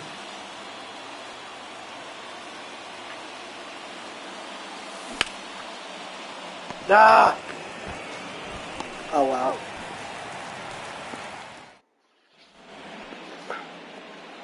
Leading off for the Brewers, the first baseman, Miller.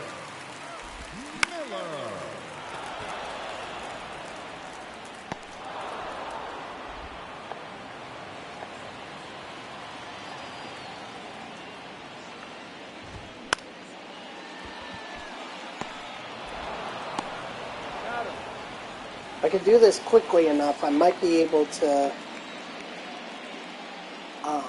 get enough XP that maybe I can finish the program and still get to do our game, Landon. Nope, that's a ball. 1-1. 1 ball, 2 strikes.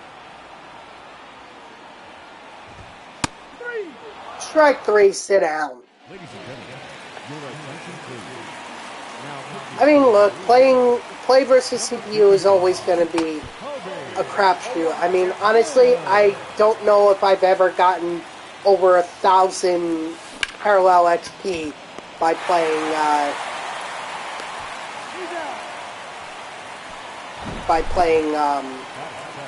Play versus CPU.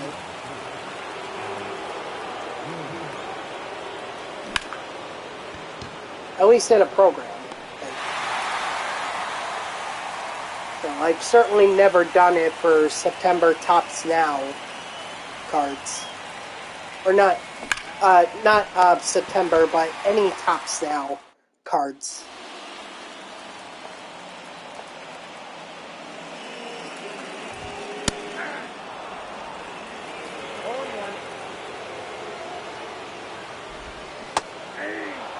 You know, guys, if anything, I would expect Josh Donaldson to call it a career this offseason.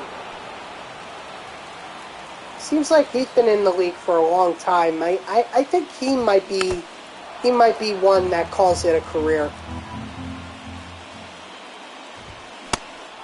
Strike 3, sit down. Maybe even Matt Chapman, too, if I'm thinking about Toronto Blue Jays third baseman. 0-1's the count.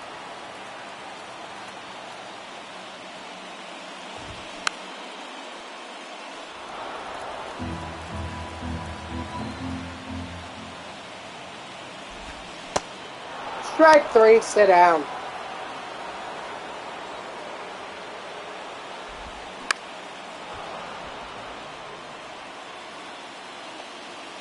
Let's see.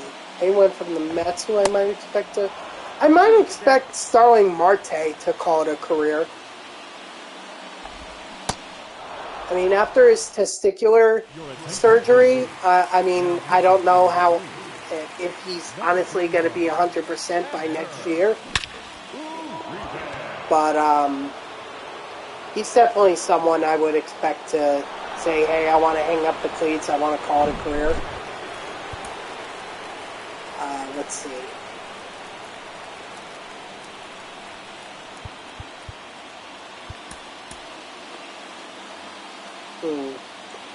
I mean, the thing with the Mets is they have such a core of young guys that it's like, it's hard to pinpoint exactly who might call it a career. Maybe Narvaez, if he can see that,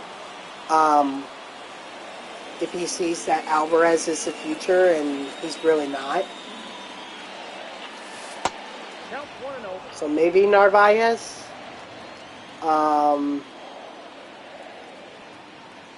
Maybe Carrasco, but he might try his luck in free agency. Although after the abysmal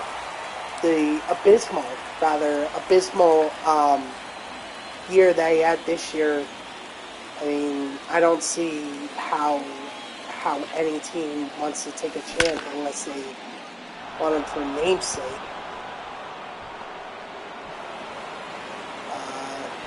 There's also Daniel Vogelback, too. I don't expect him to retire, but I don't think he's going to have to go to another team.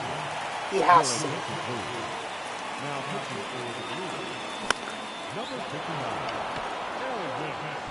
Attaboy Troy. Excuse me. All right. So, no more scoring runs. Just base hits. How many outs? 2? Or 1? You know what? Didn't even matter. I gave those 2 outs they needed right there. Alright, let's bring in Roley.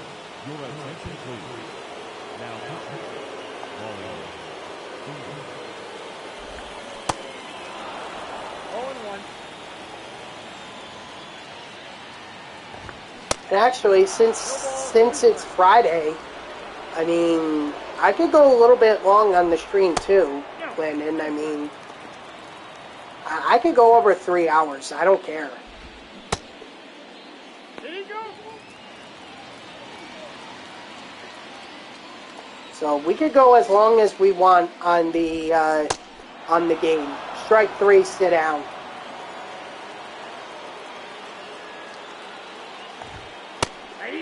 You've been patient enough with me to get this program done that the very least I can afford to you is some time to be able to get our game in.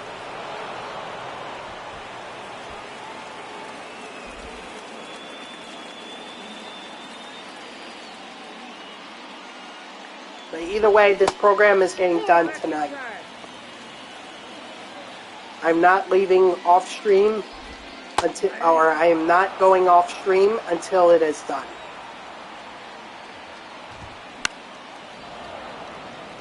And I get the game in with Landon, of course. 2-2 to count.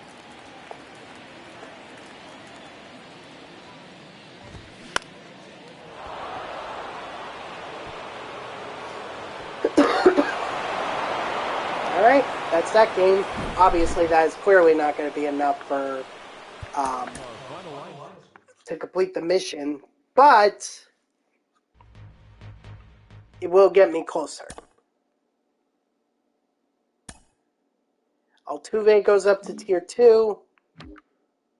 Let's see. I am at 245 is all I got. Man, this is going to be rough. I need at least 1,000. Probably over 1,000. Not to complete the mission, but like when I started the conquest, it needed at least 1,000 XP. Why couldn't they just add more guys to the program? Why couldn't they just do that?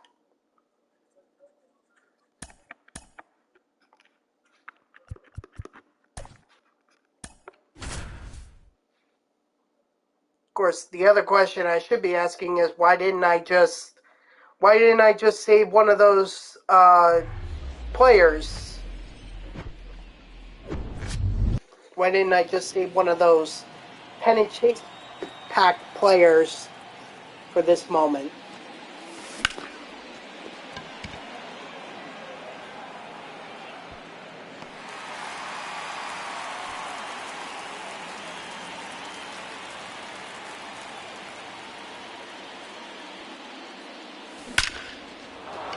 Dang, Altuve, you trash banged on that one. No doubt about that one.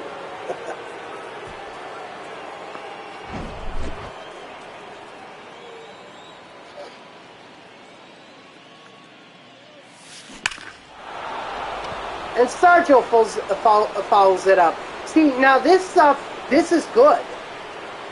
Like, that's 80 XP right there that Stargell and Altuve just gave me. Now, Troy wants to give us one more to complete the trifecta. That's not going to happen.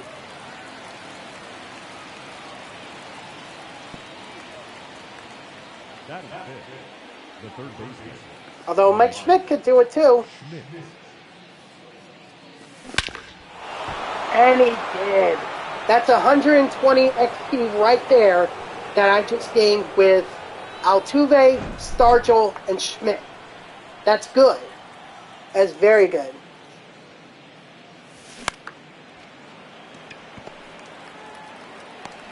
Got it.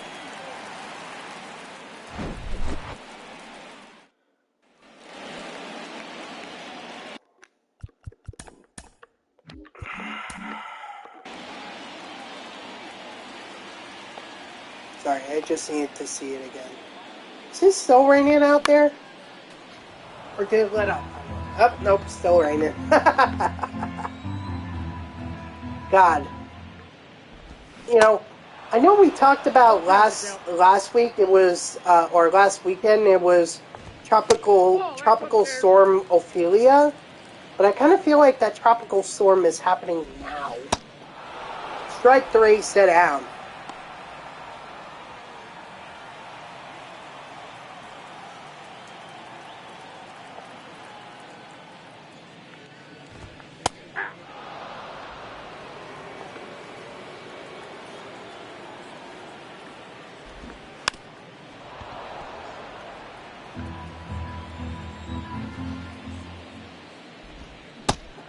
Strike 3, sit down. Go, Waka. 0-1's the count.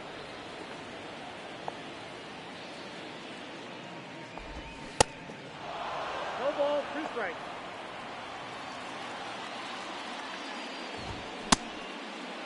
Did he go?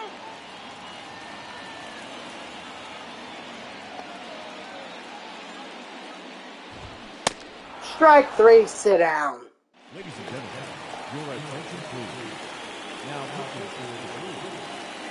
Number 55, Kobe Milner.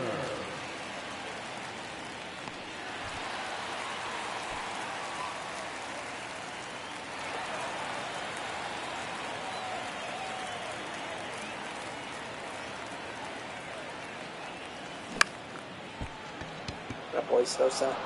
Unfortunately, I have to tell you to go to second and get out because I don't need base runners.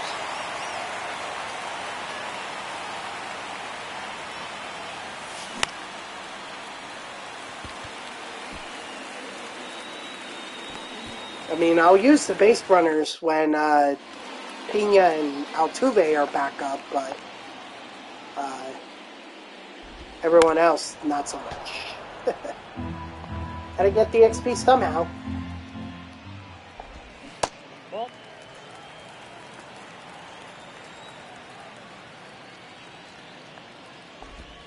Hey!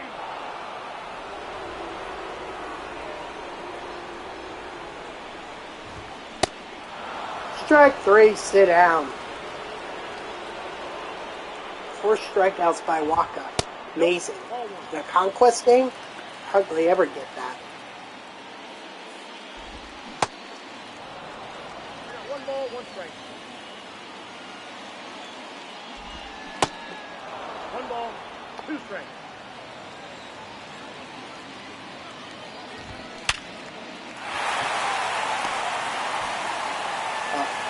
I wasn't really worried about the no-hitter. Because this is a conquest game anyway, so. Hey!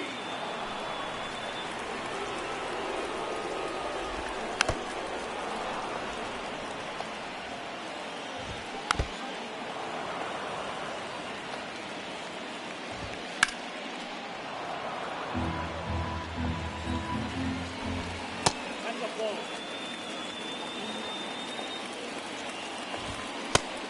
Strike 3, sit down. 5 strikeouts, wow. Ooh, thank God that one fell. Actually, if it had been fair and they scored a run, that gave me the green light to go ahead and normal swing again, assuming no one's on base. Your attention please. Alright, anyway, that clearly didn't happen. So, Rolly, get up and warm him. Set up again.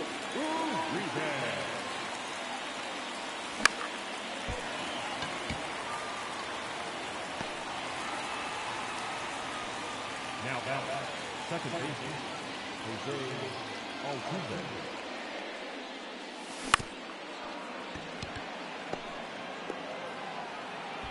I'll take that.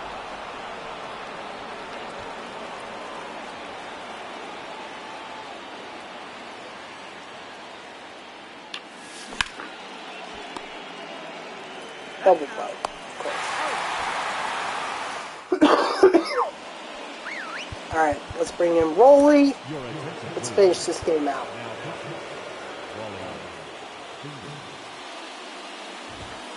Ball 1.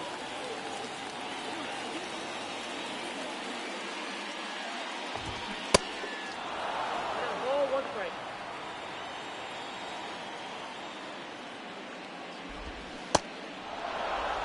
One ball, 2 strikes. Strike 3, sit down.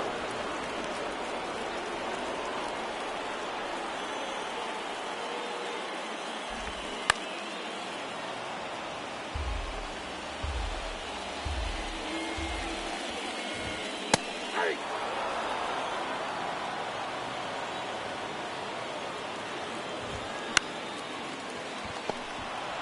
Well, I was kind of hoping for another strike out there, but I suppose as long as we get the save, that's all that really matters. 0-1.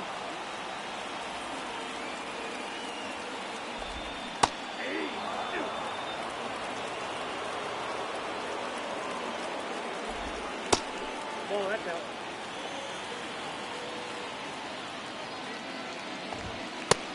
Strike 3, sit down. That's helpful. Altuve, Stargell, Schmidt with a home run each. Altuve had another base hit too. Again, not likely going to be enough for the mission, but alright, for 295, nearly 300 XP. That might put me in like 4 games. I can have this done. Or not 4 games. If I average that out, like 2 more games.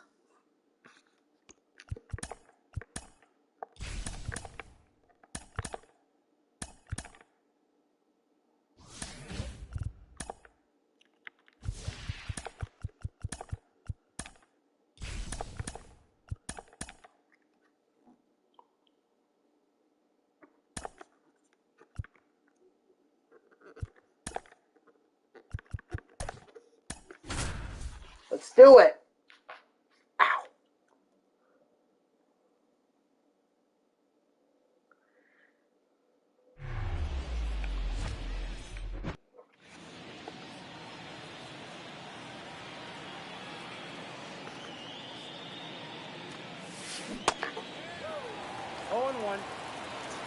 Couldn't hold up on that one.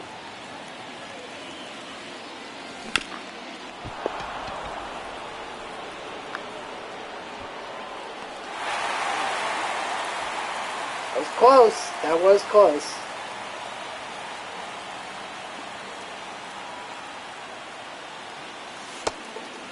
No strike.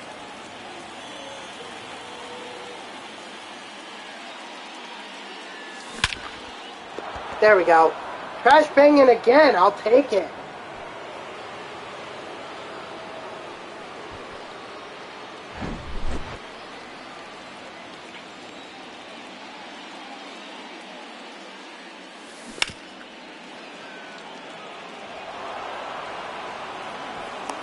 Stargell gets on base. I'll take that too.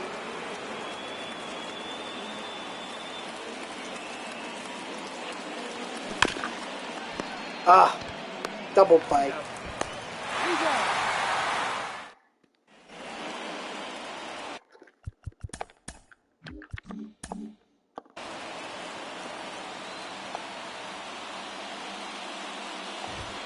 That's a ball.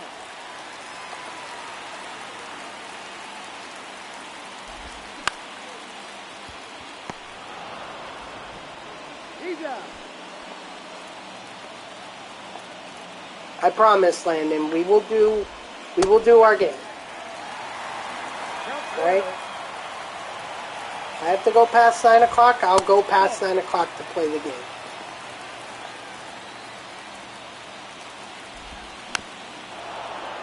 Okay, I just want to make sure that you're not getting frustrated or anything.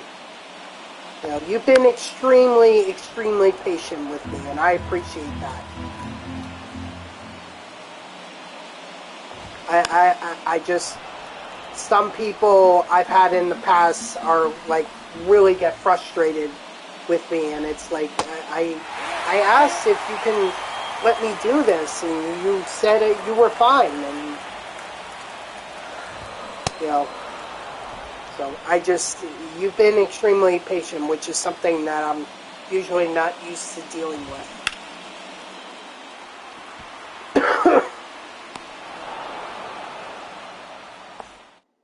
Ladies and gentlemen, your attention please. Now pitching for the Blues, number 55, Kobe. Oh, because they're preparing for Jackie Bradley Jr. and Alex Gordon. And then whatever you put this bro. Yep, absolutely. And we'll kick ass online. We'll kick ass. Of course, if you, doing the co-op games might actually be beneficial for me, because if I could get to the wild card through co-op, then I don't have to play ranked seasons to get Keith Hernandez.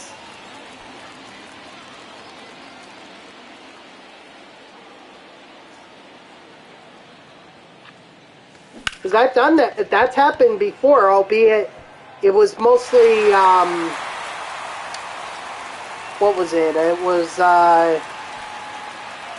was Brooks Raley, but I think he was in the... What pack was he in? It was the one before Wild Card. Was it all? Is that All Star, or is that no? That's Pennant. So I got it via Pennant.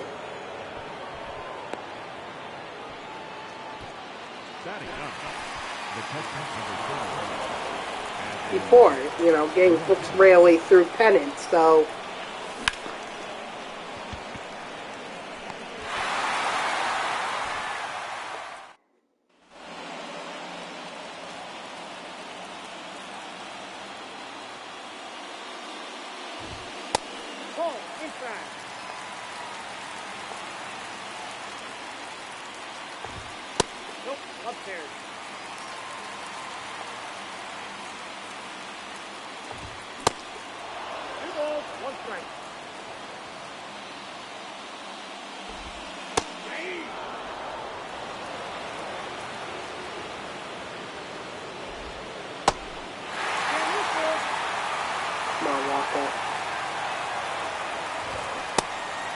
Strike 3, sit down.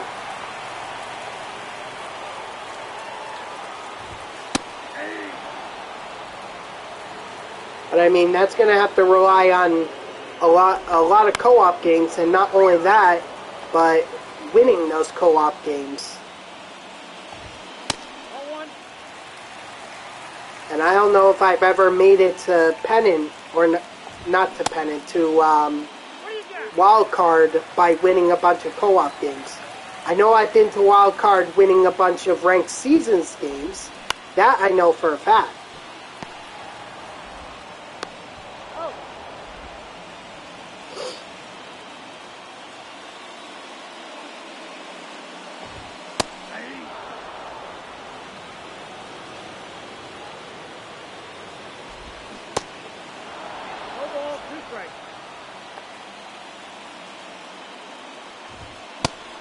Strike 3, sit down. Alright, let's get Rolly up and warming. And if Pena or Altuve or Stargell or whoever wants to get some runs, that would be most helpful. Thank you, Pena.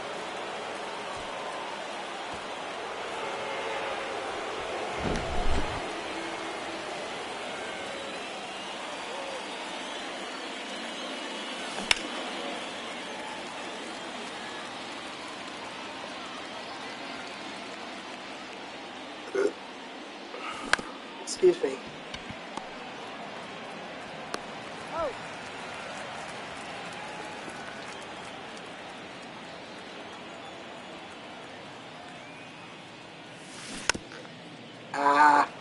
Ooh, good thing that went foul.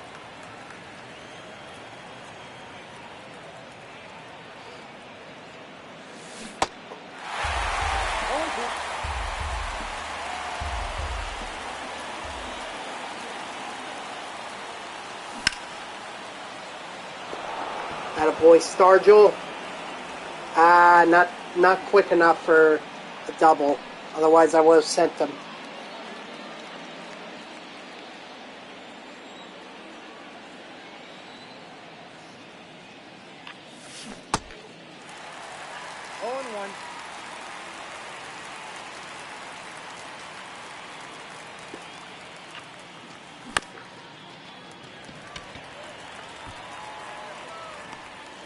Get back, get back.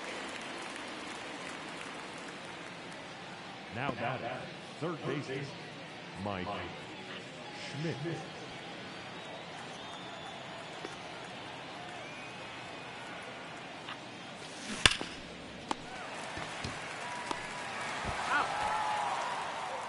Ooh, interesting.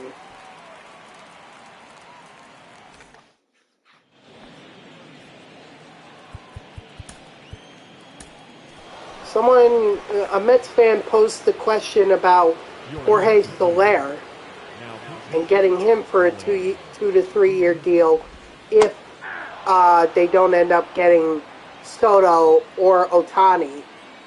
And you know what? I'd be open for that. I mean, it's another power bat. Soler is an outfielder, so that's outfielder depth that you're adding on.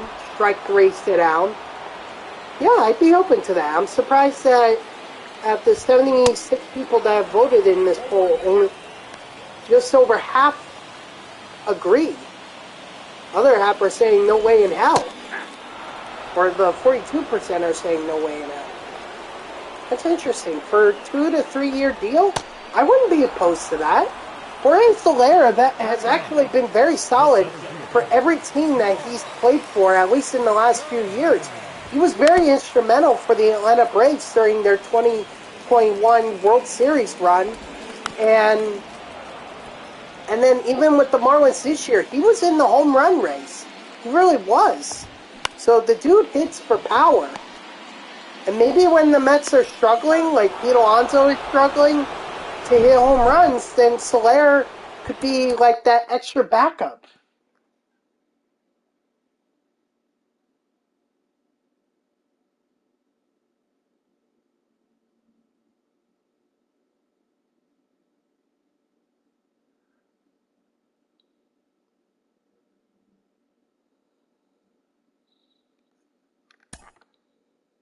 All right, let's see. How much XP did I get this time? 270. So that leaves me, I just need 224 XP in the next game in order to complete the program.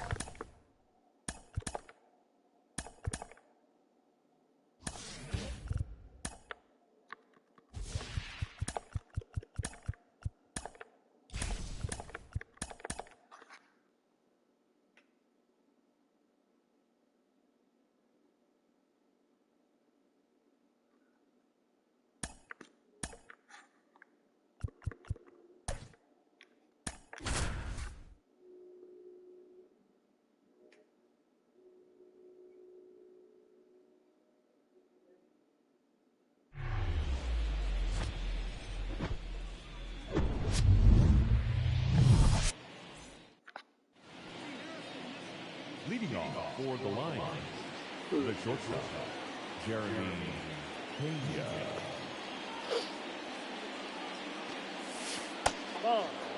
First pick, 1 o'clock.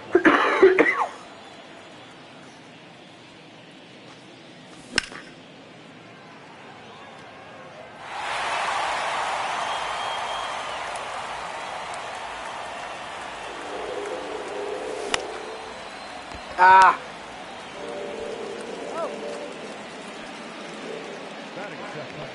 The second baseman, Jose Altuve.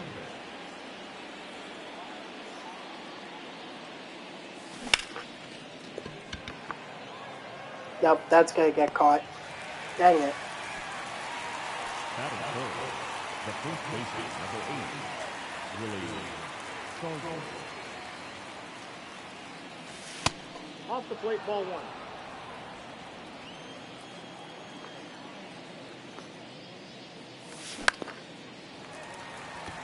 Oh yeah, I did see that,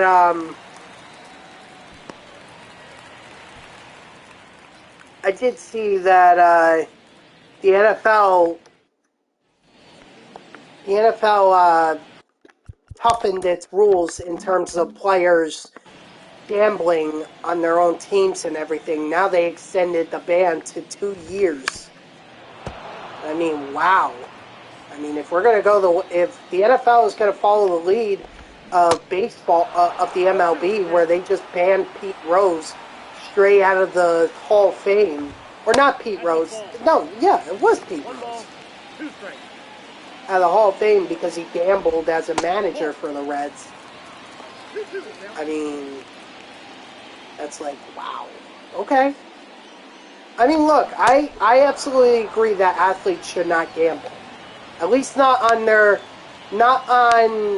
matchups they're involved in. That's clearly a conflict of interest. Okay? That's what I would say.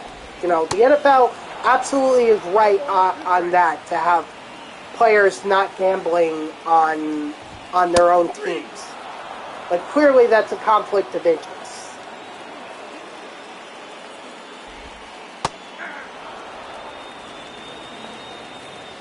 But in terms of gambling as a whole, I mean, NFL, maybe like a month or so they get banned. But I don't think it should be for a whole season.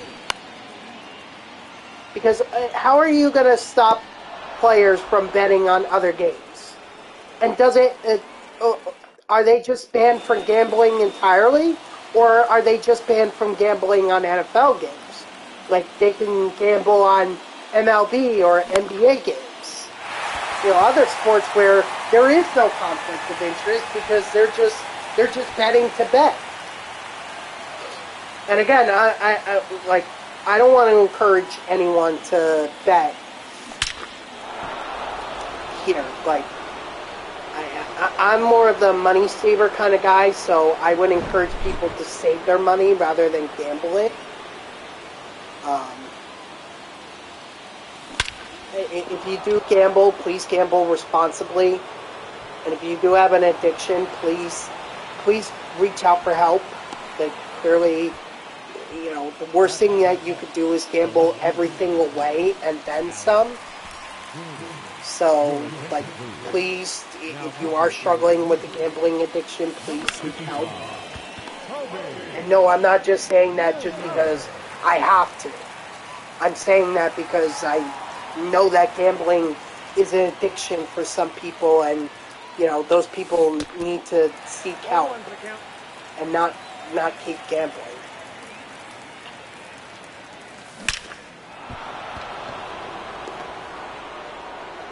Well, at least the run will count as XP for Jackie Bradley.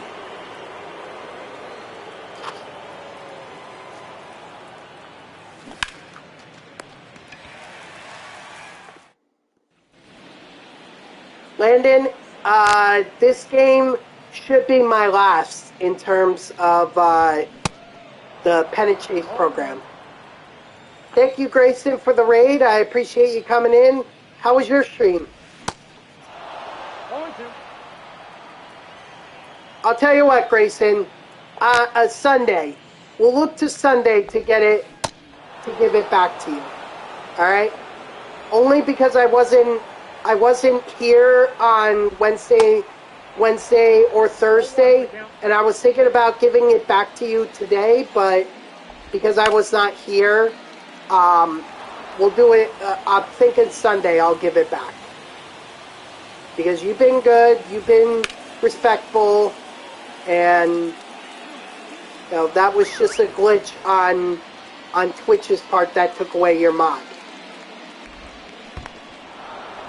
Strike three. Sit down.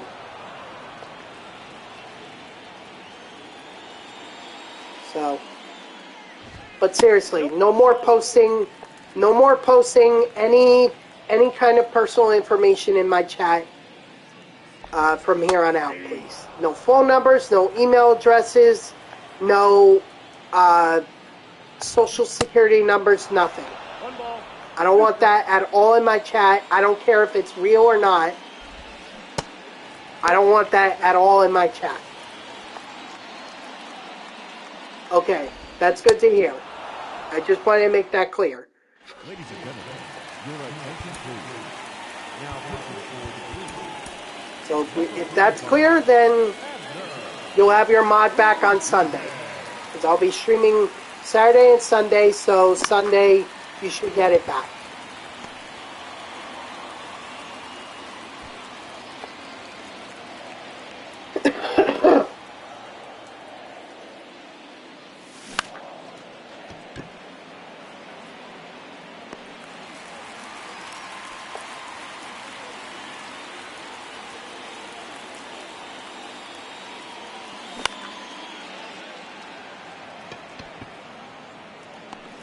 All right, here we go. Let's bring in Rolly. Finish this one out. Your attention, please. Now pitching. And let's complete this program. Dear God, for God's sakes, let's complete it. 0-1.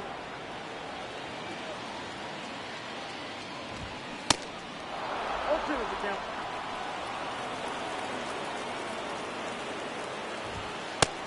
Well, that's off the plate.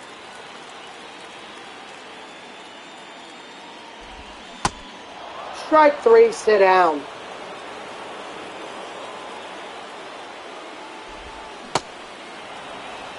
Oh, 1's the count.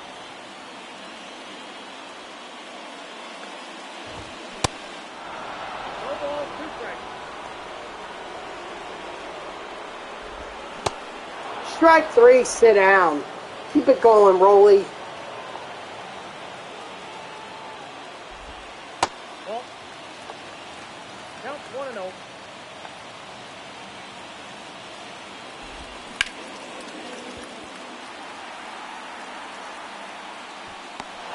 Alrighty. Hopefully that's the last of it. I don't know because after all, the home run by Schmidt helps, but Jackie Bradley only had a double. Did have a run scored. Yes, sir! We got it done. We got it done. It is done, done, done. Finally. Whew. Been trying to complete this freaking program for a week. Alright.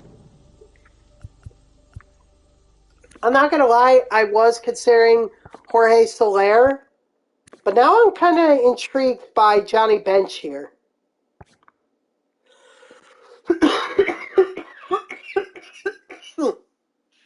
Dang. Let me think. Johnny Bench or Jorge Soler?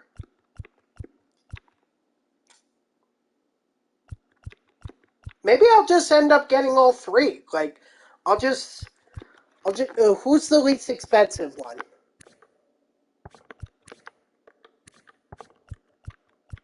Alright, that would be Soler. Alright, and then I'll put in a buy order for Johnny Bench.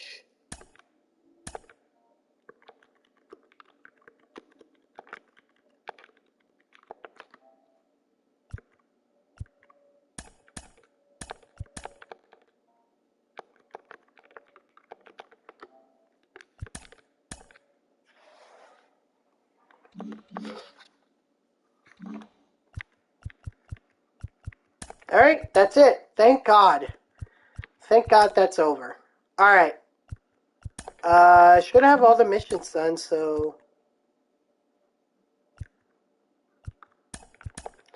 I'll tell you what, while you do your event game, I'll go ahead and do some of the moments for the weekly Wonders program.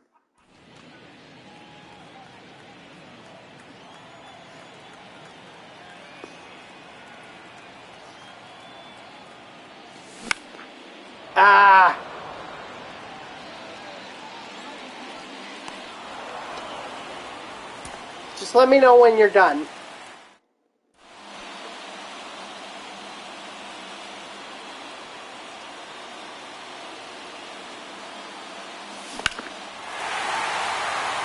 Well, that's certainly that's one way to get an extra base hit.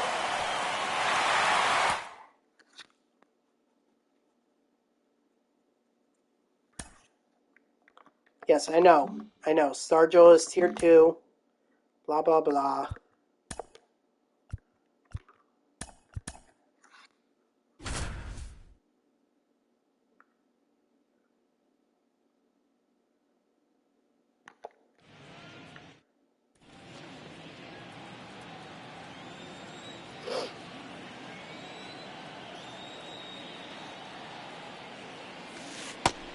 Outside, that's the ball.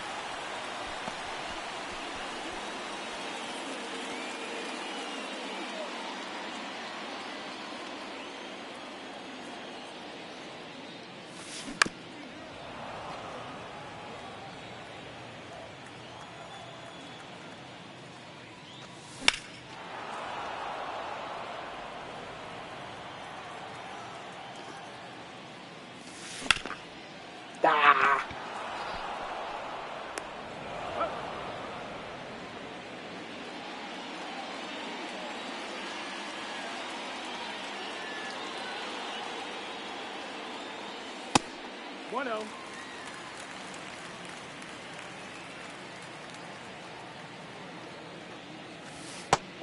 2-0.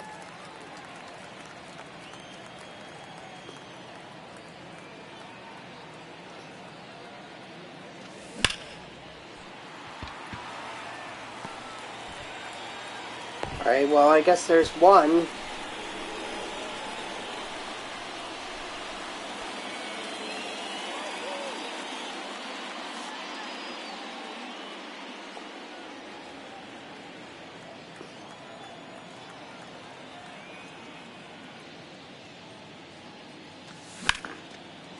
Now I just need a double. Oh my god, this is a high-scoring affair. What the hell are... Who the hell is pitching for Seattle and Los Angeles that they're scoring so many runs? Like, Jesus Christ.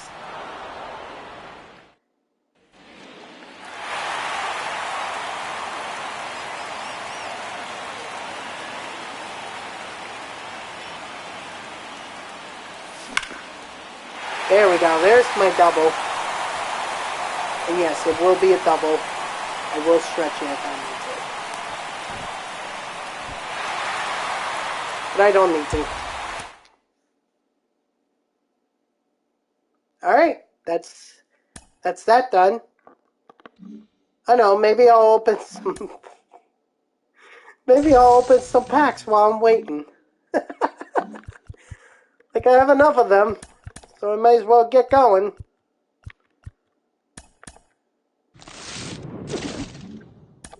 Okay.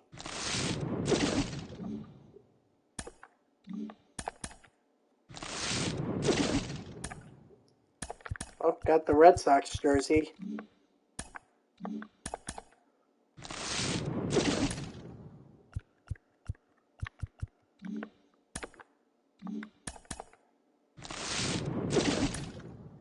Ah, nothing. Giambi and Franco. Neither one. Alright.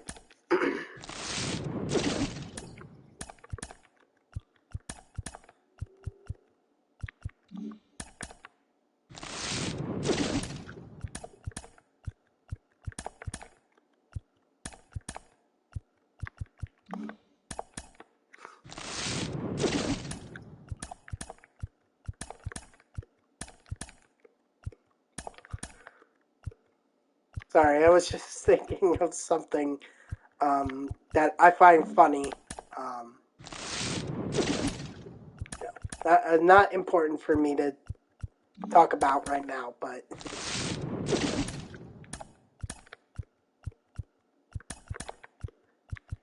that's it. Just keep building up my my duplicate collection so that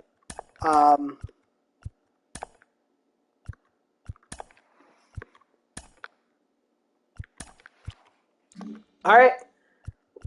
You want me to send the invite, or are you gonna send the invite?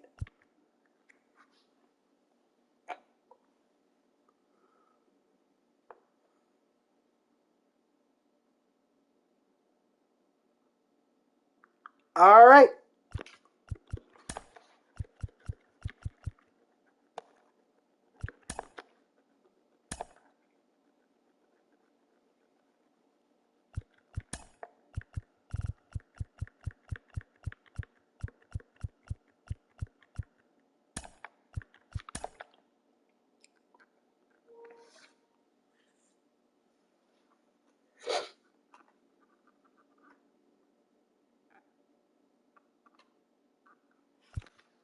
All right, let's do it.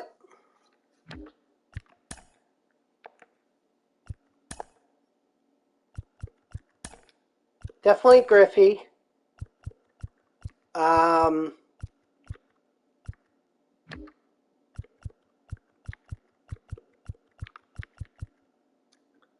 think I'll go Pena.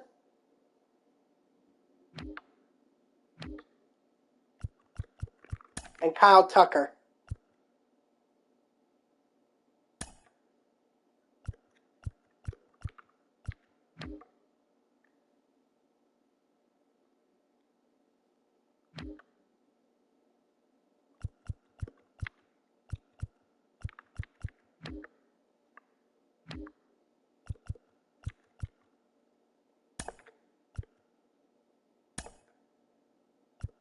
And then for relievers, Billy Wagner. And yeah, figured you would go with Kenley Jansen.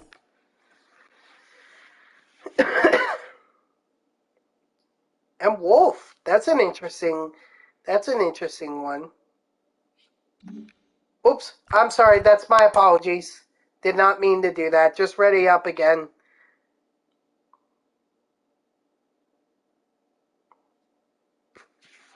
I hit the circle button by accident.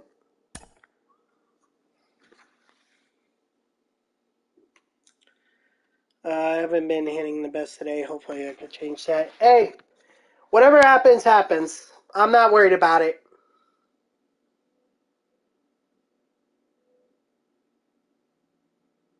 It's co-op. I'm not.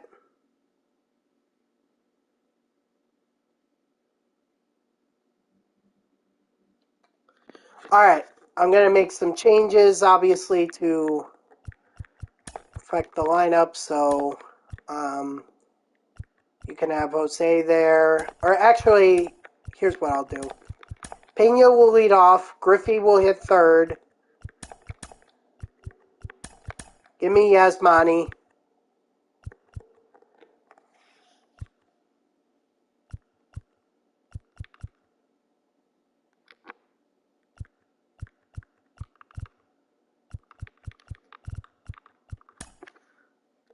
Let's do it. Are we going to get the unit or the first overall pick in this year's draft? The first overall pick. Alright, I'm actually kind of excited to use this card. Yep, good luck to you as well. And to our opponents. Oh, Josh Donaldson again. Jesus. Can people just come up with... can they come up with more original picks for pitcher?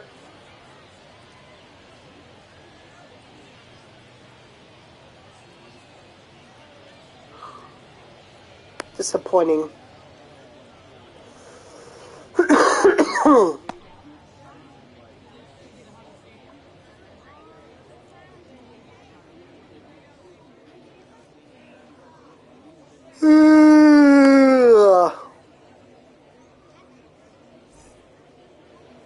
Leading off for the Gorillas, the left fielder, Corbin Carroll.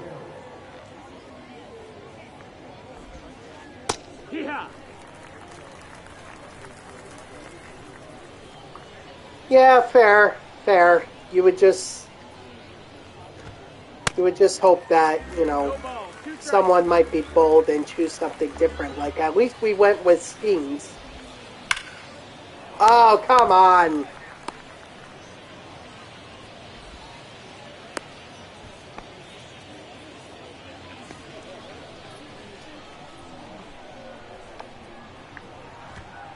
I gotta say, though, I really do like his delivery. It's quick, but it's not too quick to the point where, you can't time it. But it's not too slow to where it throws you off. He's going! Ash. That's the ball. Nope. Should have known.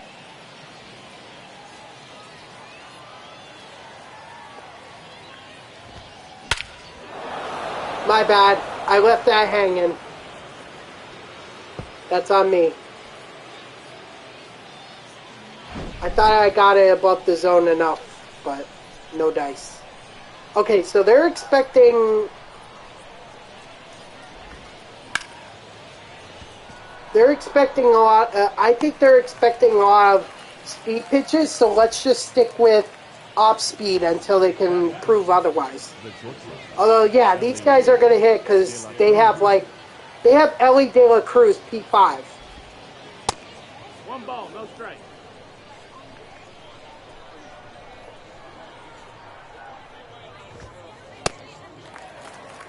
One.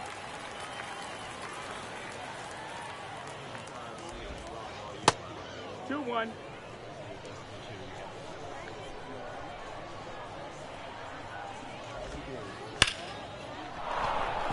Come on.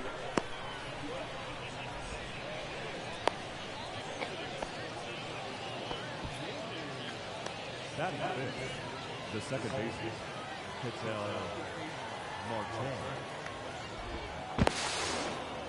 Oh, I nearly got him. I nearly got him.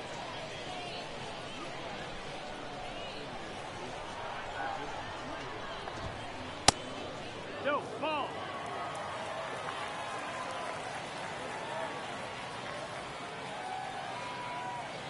Runner. No, that's out. Got him. Even with 99 steal and 99 speed. Sidestep and cheese.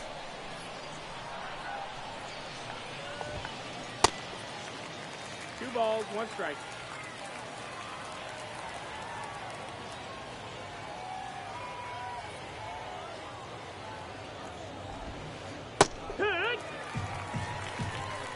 That was the most hung pitch I've ever thrown, and yet they didn't attempt at it. I'm kind of surprised.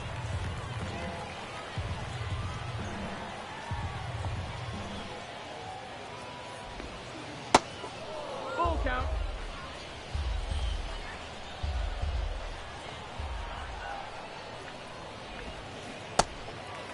Strike three, sit down. Alright, not the best inning, but plenty of time. Oh, I can smell the chicken my dad cooked for dinner.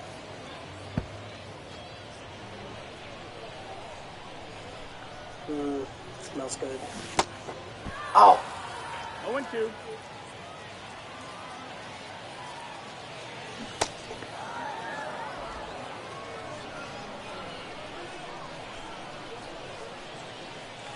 Here. 0-1. That's the ball. One ball, one strike. There you go. Good eye. 2-1.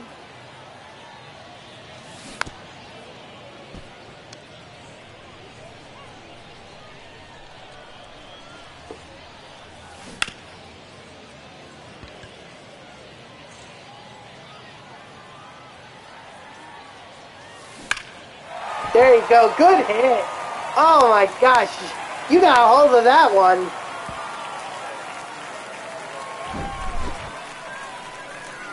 Let's see what Griffey can do. Yes, sir. Comeback starts now. Did you catch that? Son of a gun. He glitched his way there.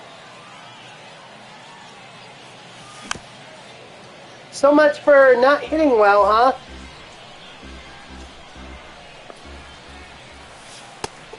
That missed. That's the ball.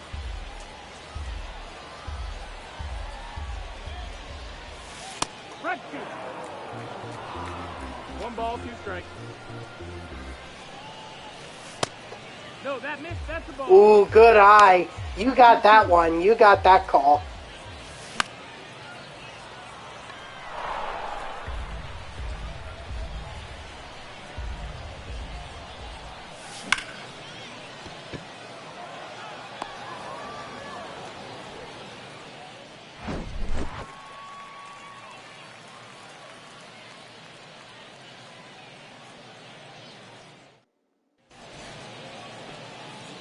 Leading off for North Carolina, the third baseman, Francisco. Yep, MLB The Show logic for you. That's the ball. 1-0.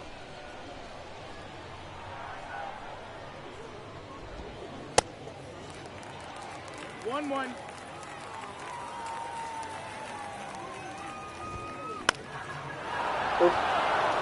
Oh, I'm sorry, I'm not paying attention.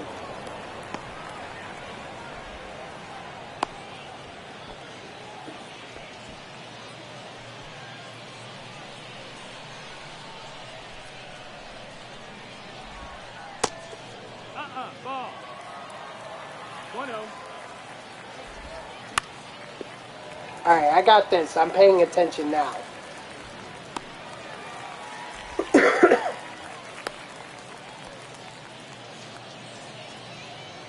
Batting in, the first baseman, Miguel Andújar. It's 0-1. Here.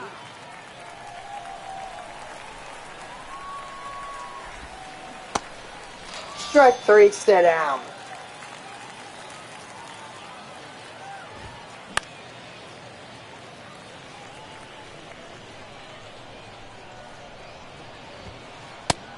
No, that's inside.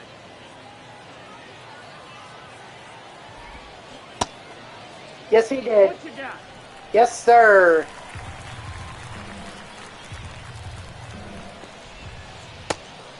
No, that missed.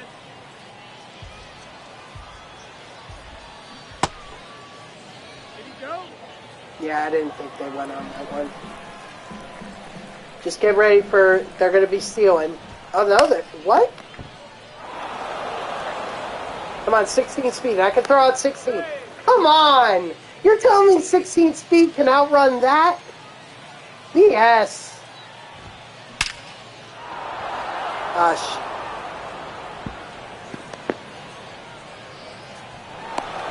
Oh, go home, go home. Oh, why was nobody at first? The hell? Right fielder, Jose. We could have had him.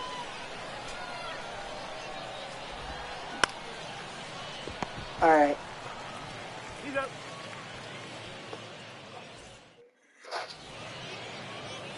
Leading off for Long Island, the left fielder. Come on, Tucker. I need you to do something for me. 0-1.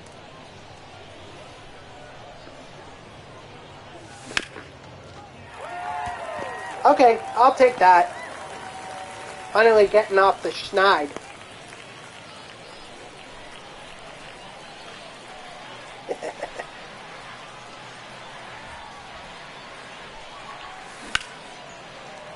Yes, sir. What a base hit. All right, now we're getting into the... Now it's our Money's time to get a base hit. Ball. Since theirs got a base hit. 1-1. Ball.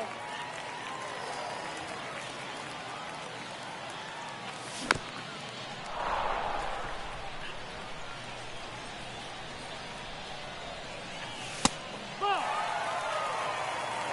Full count. Dang. Ball.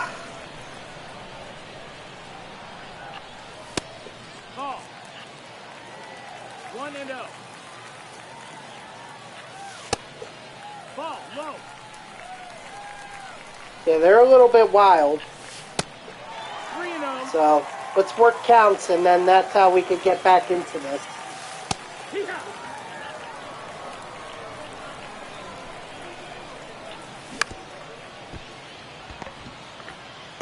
That's it out.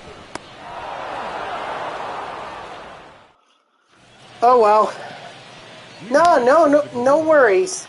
No worries, Landon. It is what it is. Mantle. Oh, crap. My bad. I hung that slider.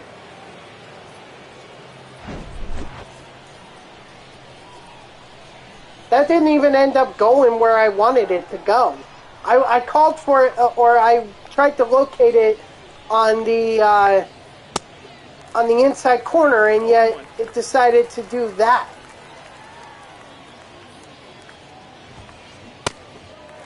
Oh, 0-2.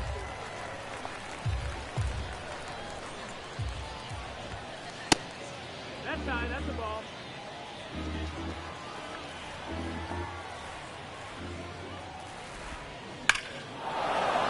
Oh, come on!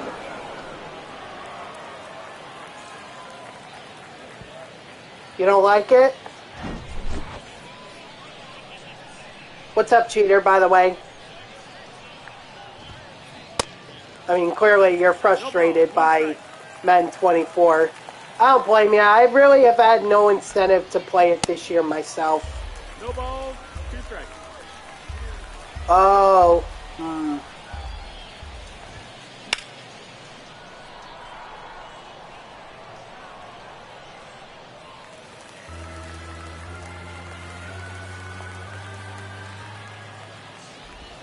Must be one of those early Now back. Well, I don't disagree with you there. Francisco. There's a reason why, you know, they don't do baseball games anymore. Hit!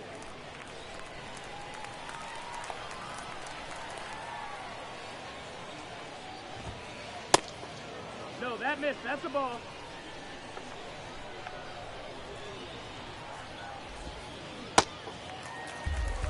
One and two. The count.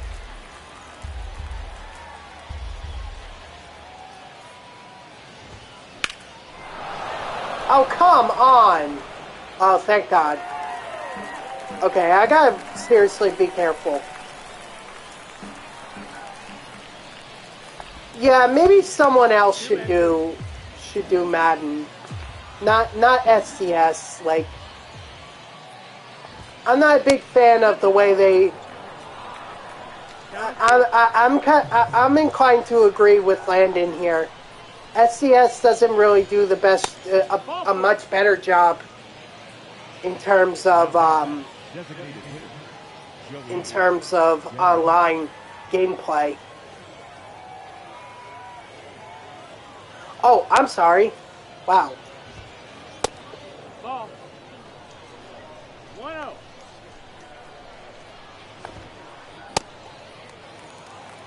Wait, who out?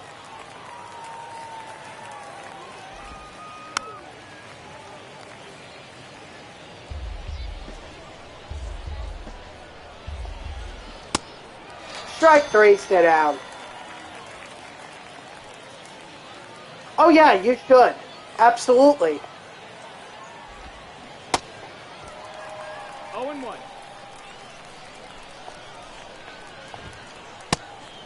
Nope, ball. 1 ball, 1 strike. 1 and 2 to count. Oh, okay. Well, then there you go. You don't have to wait him out.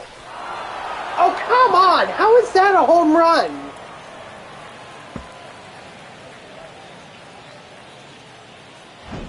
That's Miguel Andujar, too. He has 75 power. How is that a home run?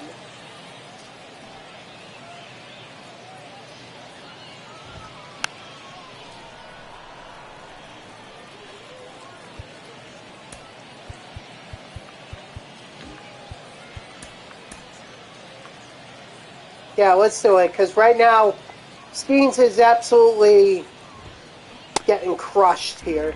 0-2. My next... What do you mean?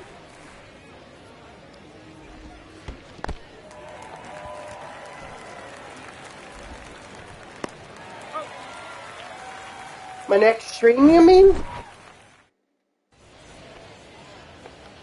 My next stream will be tomorrow. The second baseman, Francisco. Lindor.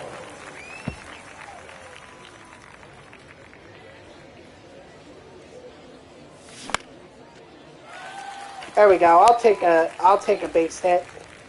Need something. Tomorrow at 6, I'll be doing another stream. Because I missed out on Wednesday and Thursday with COVID, so... That missed. That's a ball. 1 ball, no strikes. Hut!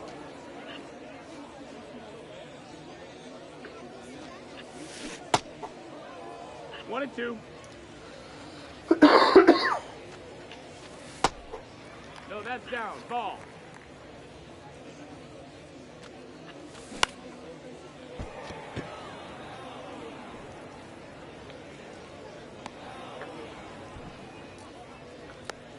Alright, let's see how I could do with...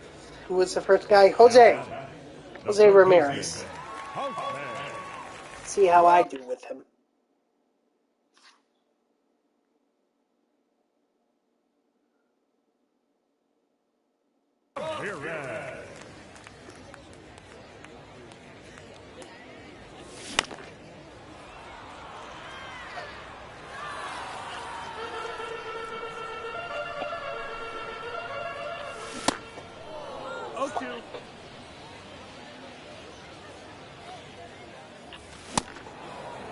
Ah, my bad.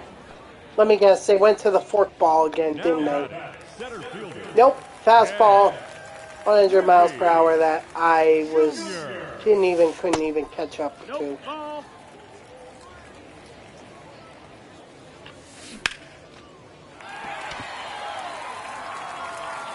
Oh, there's 2 outs, so come on.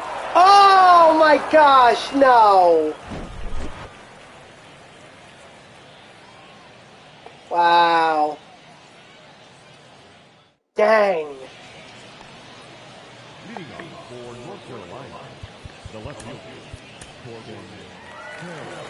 Your attention, please. Now, Randy Johnson.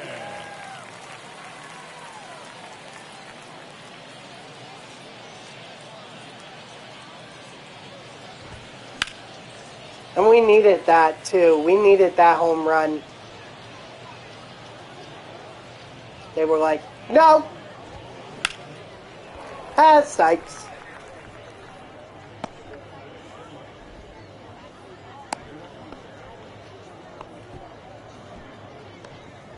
Now batting, right fielder, Jose Ramon. On a 100 mile per hour fastball, too.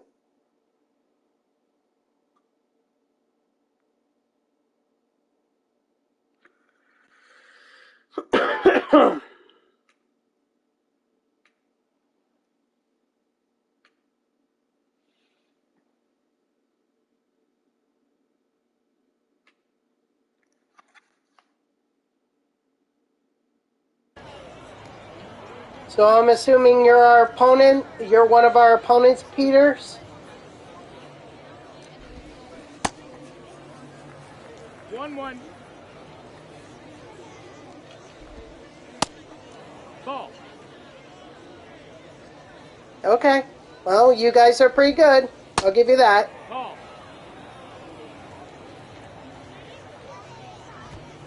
Heck. But still plenty of time.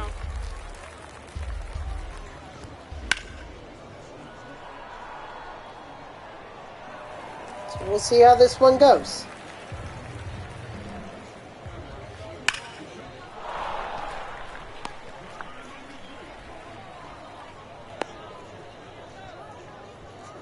The batter, the center fielder, Mickey Mantle.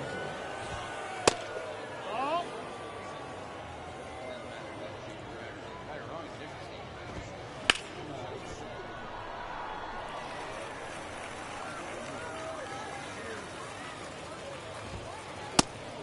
Ball.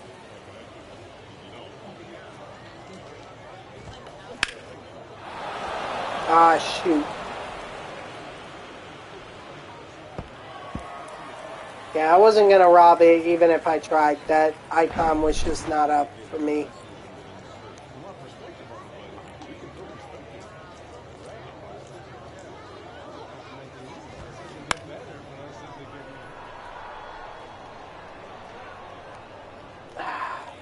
Too far away.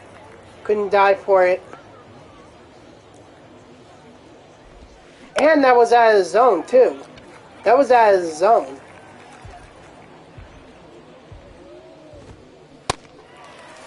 There you go. Next strike. Next strikeout. Strike 3, sit down.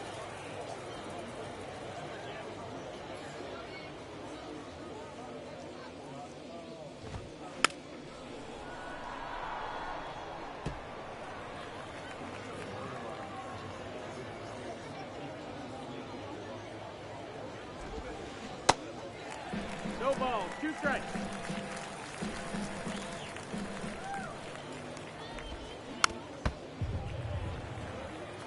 What? What happened, cheater? Did the guy come back in your game? Oh, wait, no.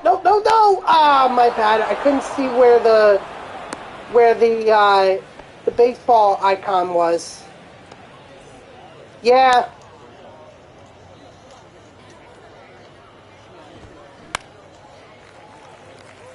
Yeah, these guys that we're going up against are pretty good. They've hit off home runs against Skeens and Randy Johnson. So, strike 3, sit down. Now batting, the designated hitter, Joey Gallo. Okay, I'm assuming Potato James here is also is the other opponent that we're going up against. So it's Peters and Potato James. That's a ball. What can I say? I mean, look,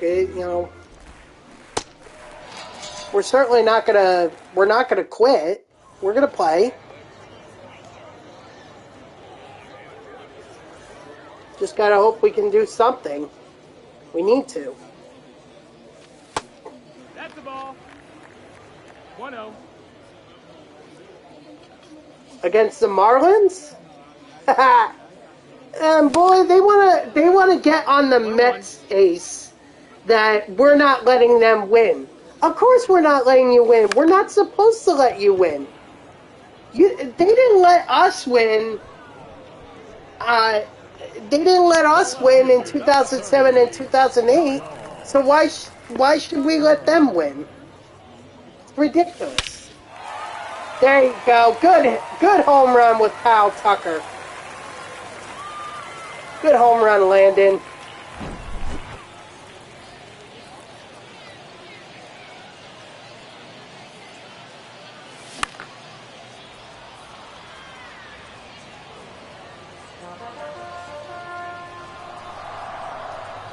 Yeah, cheater. This is my last game of the night. I gotta get to eating dinner and everything. Oh my gosh, I keep getting fooled by the forkball. Ugh. Catcher, Yasmani. Rondon. Excuse me. Yes, I will stream. I will stream tomorrow, cheater. I'll get started on the career tributes program that just came out today.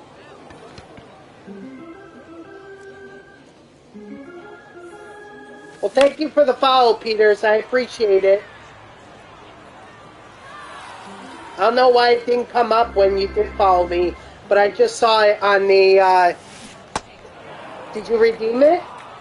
Did you redeem the thing?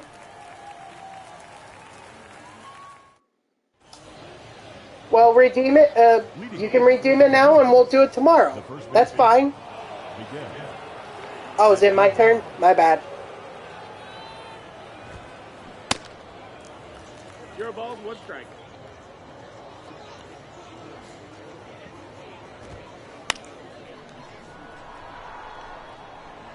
Alright, so we'll do it tomorrow. We'll do it tomorrow, cheater, alright?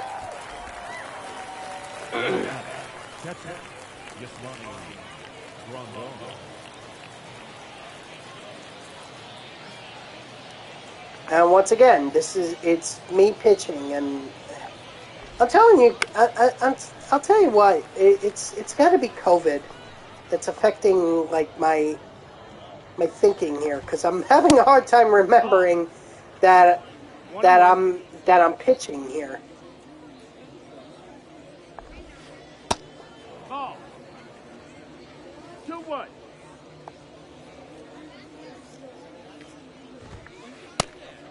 That missed. That's a ball.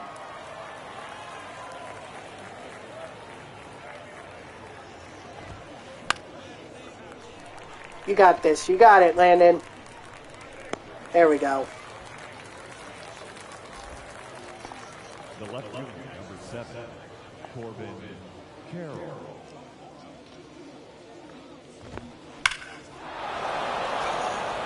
Rice.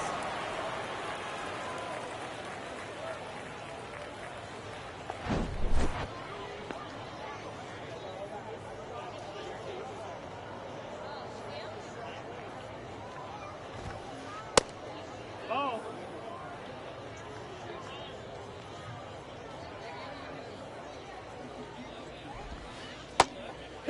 There we go.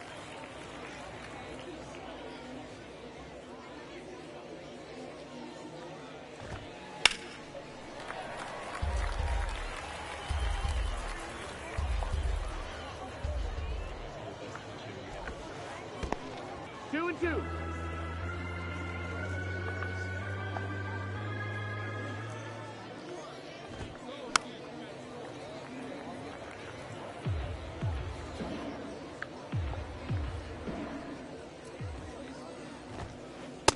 That's the ball. Come on. Uh-oh. Oh, no, that's... All right, that'll be caught. Thank goodness.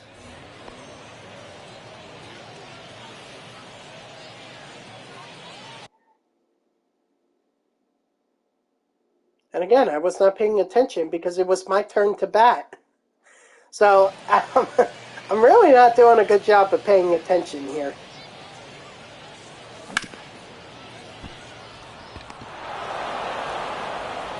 You know what? I can't even be mad at that. At that point, I was like, yeah, I'm not surprised.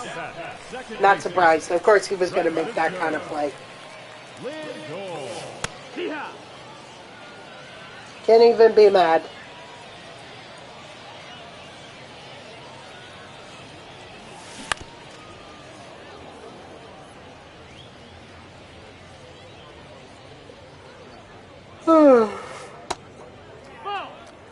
Excuse me.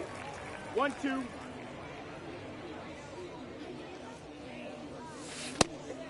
Two.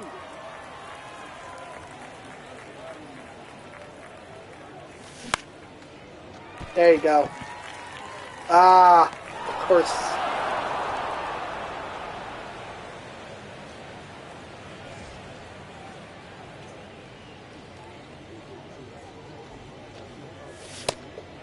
One and out.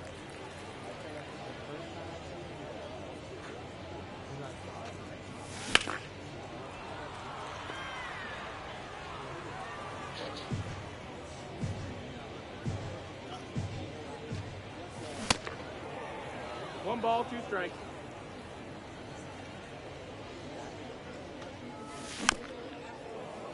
Mm-hmm.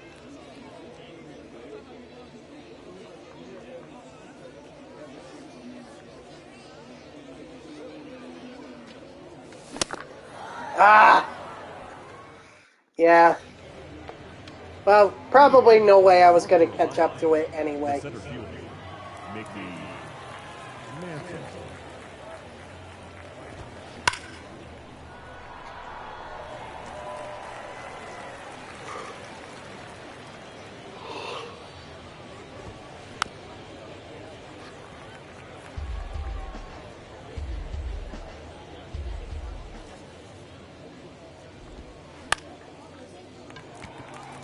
I got it.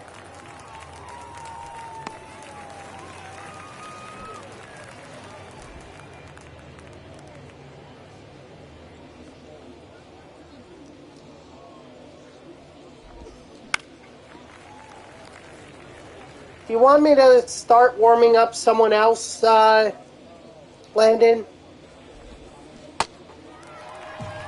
0-2.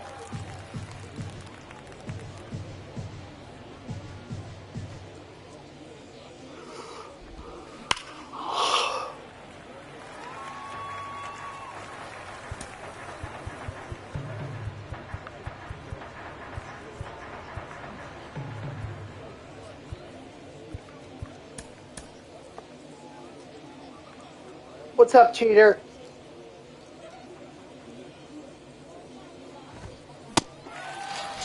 Strike 3, sit down.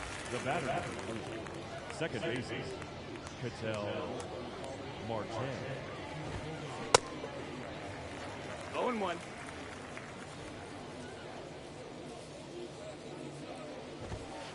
Ah! 0-2.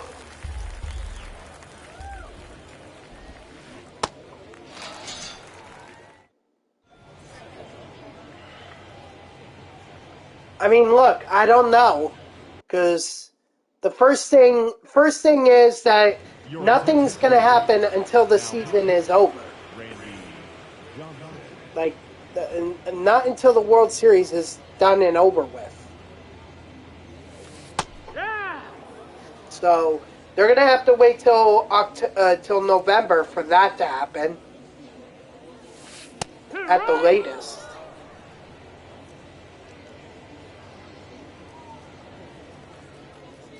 Well, see. Here's the thing, cheater. There are talks that the Mets might try to pursue Juan Soto from San Diego. Ball. 1-2. Instead of Ohtani.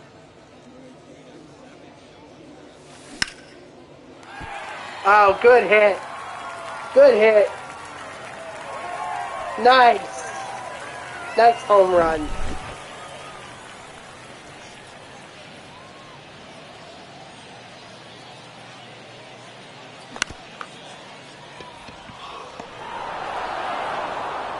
Safe. Let's go. Yeah, but at 24 years old, I'd rather have him over Ohtani. Because long term, we don't even know if Ohtani's going to be able to pitch. He just had surgery. We don't know if he's going to be able to pitch.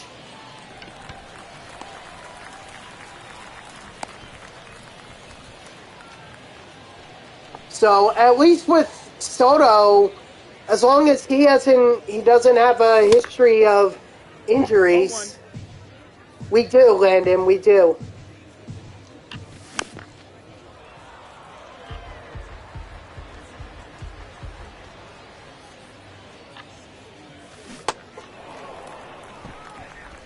And you give us what, or we give you what?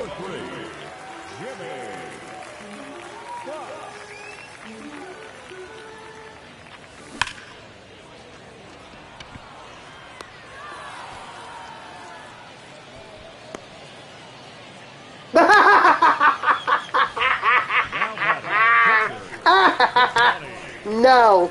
No effing way that is going to happen. That's the ball.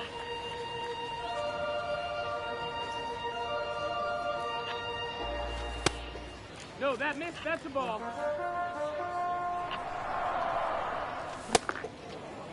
2-1. Why would we trade our young, highly touted, or highly regarded catching prospect for Corbin Burns when we can just wait for him to hit free agency? Same thing with Soto. Why would we trade all our prospects for to San Diego when we could just wait on him being a free agent? My bad, I left that cutter hanging.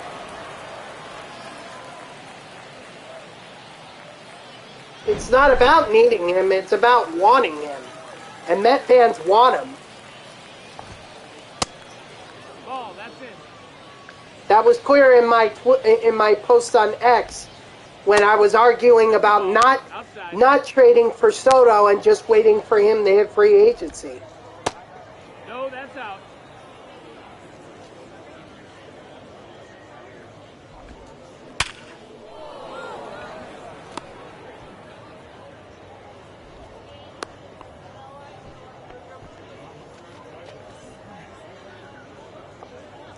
Maybe I shouldn't have gone with Wolf. 0-1. Or Aaron Loop, sorry. Maybe I should have gone with someone else. There we go, there's a double play. Got it.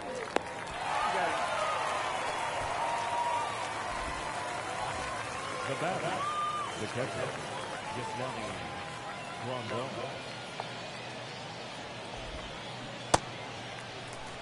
No balls, 1 strike. 1-1. Nope. Y'all develop your own prospects. We'll keep ours handy. 1-2 to count. And we'll see free agency. We'll see Corbin Burns in free agency. He'll be a nice addition. Good. So then you don't need Luis Acuna Angel. You just want him.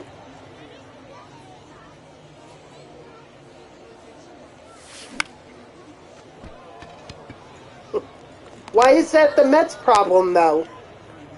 Why is that Mets' problem? Why not just go to LA or to some of the other teams for their prospects?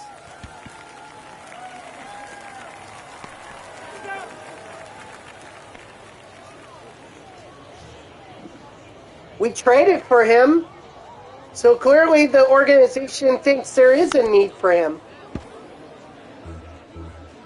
You're right. We will buy in free agency. So we're going to get Burns, we're going to get Soto, and then we're going to keep all our prospects, and we're just going to dominate baseball for years to come.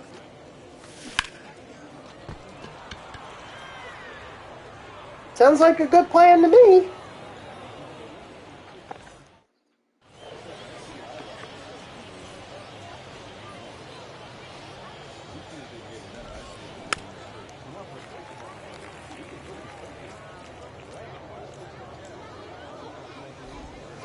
No.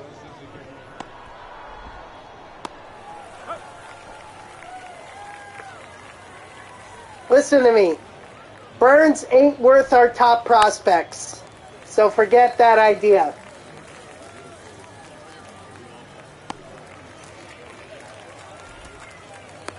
Oh, I do want Burns. But if it's going to take our top prospects to get him, then I'm not interested.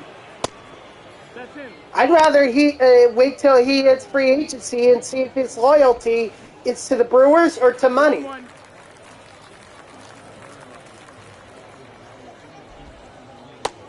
That's a ball. 2 balls, 1 strike.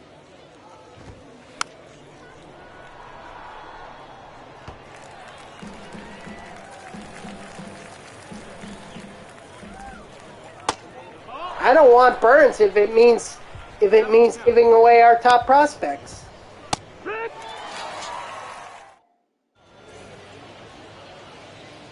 I'll tell you what. You can have Colin Hawk. He's the 7th best in the Mets prospect. You can have him for Corbin Burns.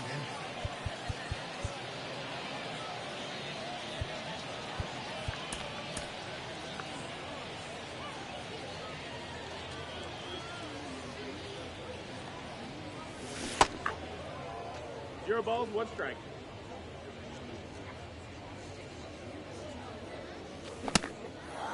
No balls, 2 strikes.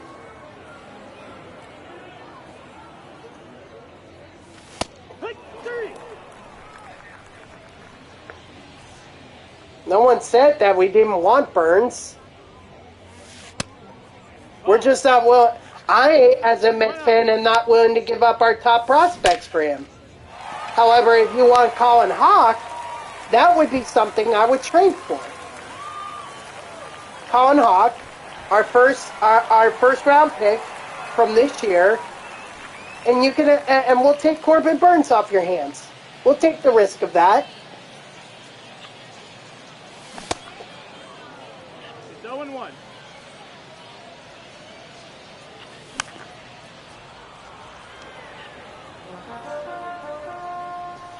You have to understand, the Brewers are not exactly in a good position here.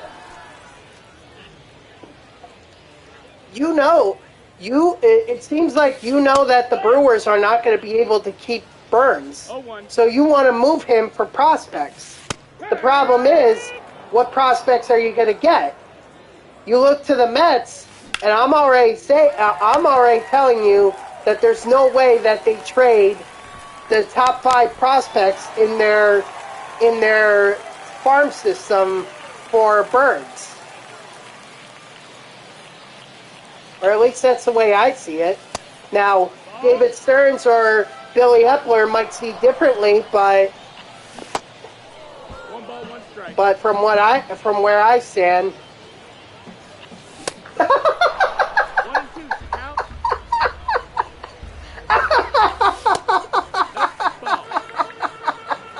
Ronnie Maurice up for Corbin Burns. You have been right.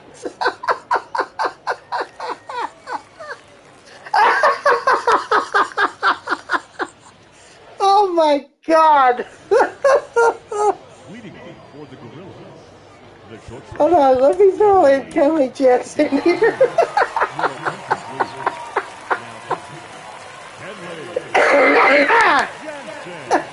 Stupid.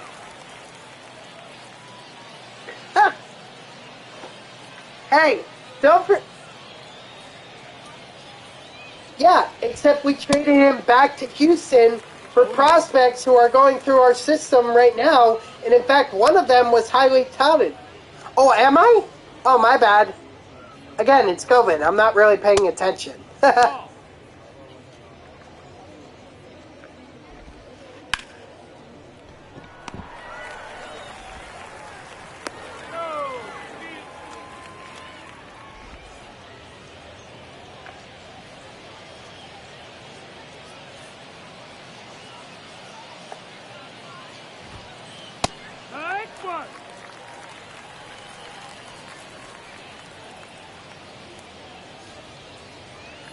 Yeah, but see, I'm willing to find out, cheater. I'm willing to find out. No balls. And if worse comes to worse, I know Corbin Burns is gonna. I know Corbin Burns is gonna hit free agency. So why not just get him then, and then just wait for and then keep all my prospects? Then I get a best of both worlds. Where I keep my prospects, but I get only, yeah, you and about 29 other teams in the MLB. But guess what? It's not happening. Ronnie Mauricio is going to be a Met. That's it.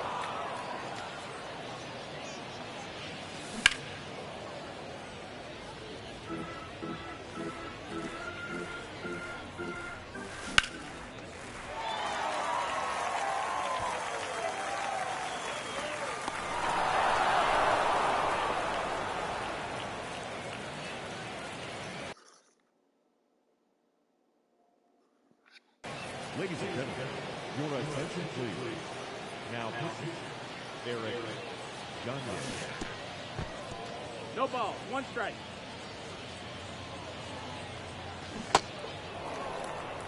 Oh and 2.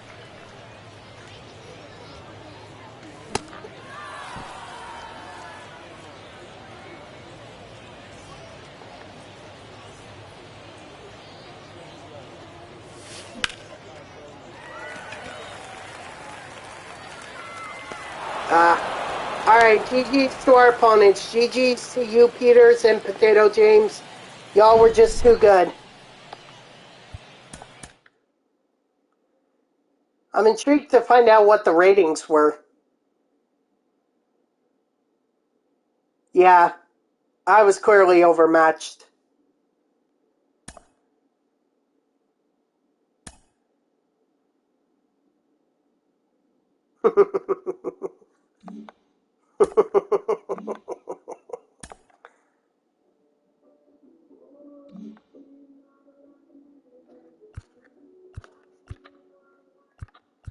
Alright, well, I'm going to have to call off these talks for right now. We'll pick this up tomorrow because I got to go. So thank you to everyone who tuned in, even if it was only for a moment. I greatly appreciate it. If you haven't done so already, please be sure to follow me here on Twitch and or subscribe. Either one would make me a happy person. If you're watching this on YouTube, I thank you so much for tuning in. I hope that you like the video and subscribe to my channel. And if you want to know when I go live, you can follow me on X at TTVNextJGen24. It's my gamer tag that's in the upper left there, so go give me a follow. I'll usually post whenever I go live. You can also turn on notifications here on Twitch. That way Twitch sends you an email every time I start up a stream. So I finally got the Pennant Chase program done. Thank God for that. Tomorrow I'll be starting up on the Career Tribute program, and then Cheater, I know we also have a game. You redeemed it, so we will be doing that game tomorrow as well. So hope you'll tune in at 6 p.m. Eastern, and until then, guys, have a good night.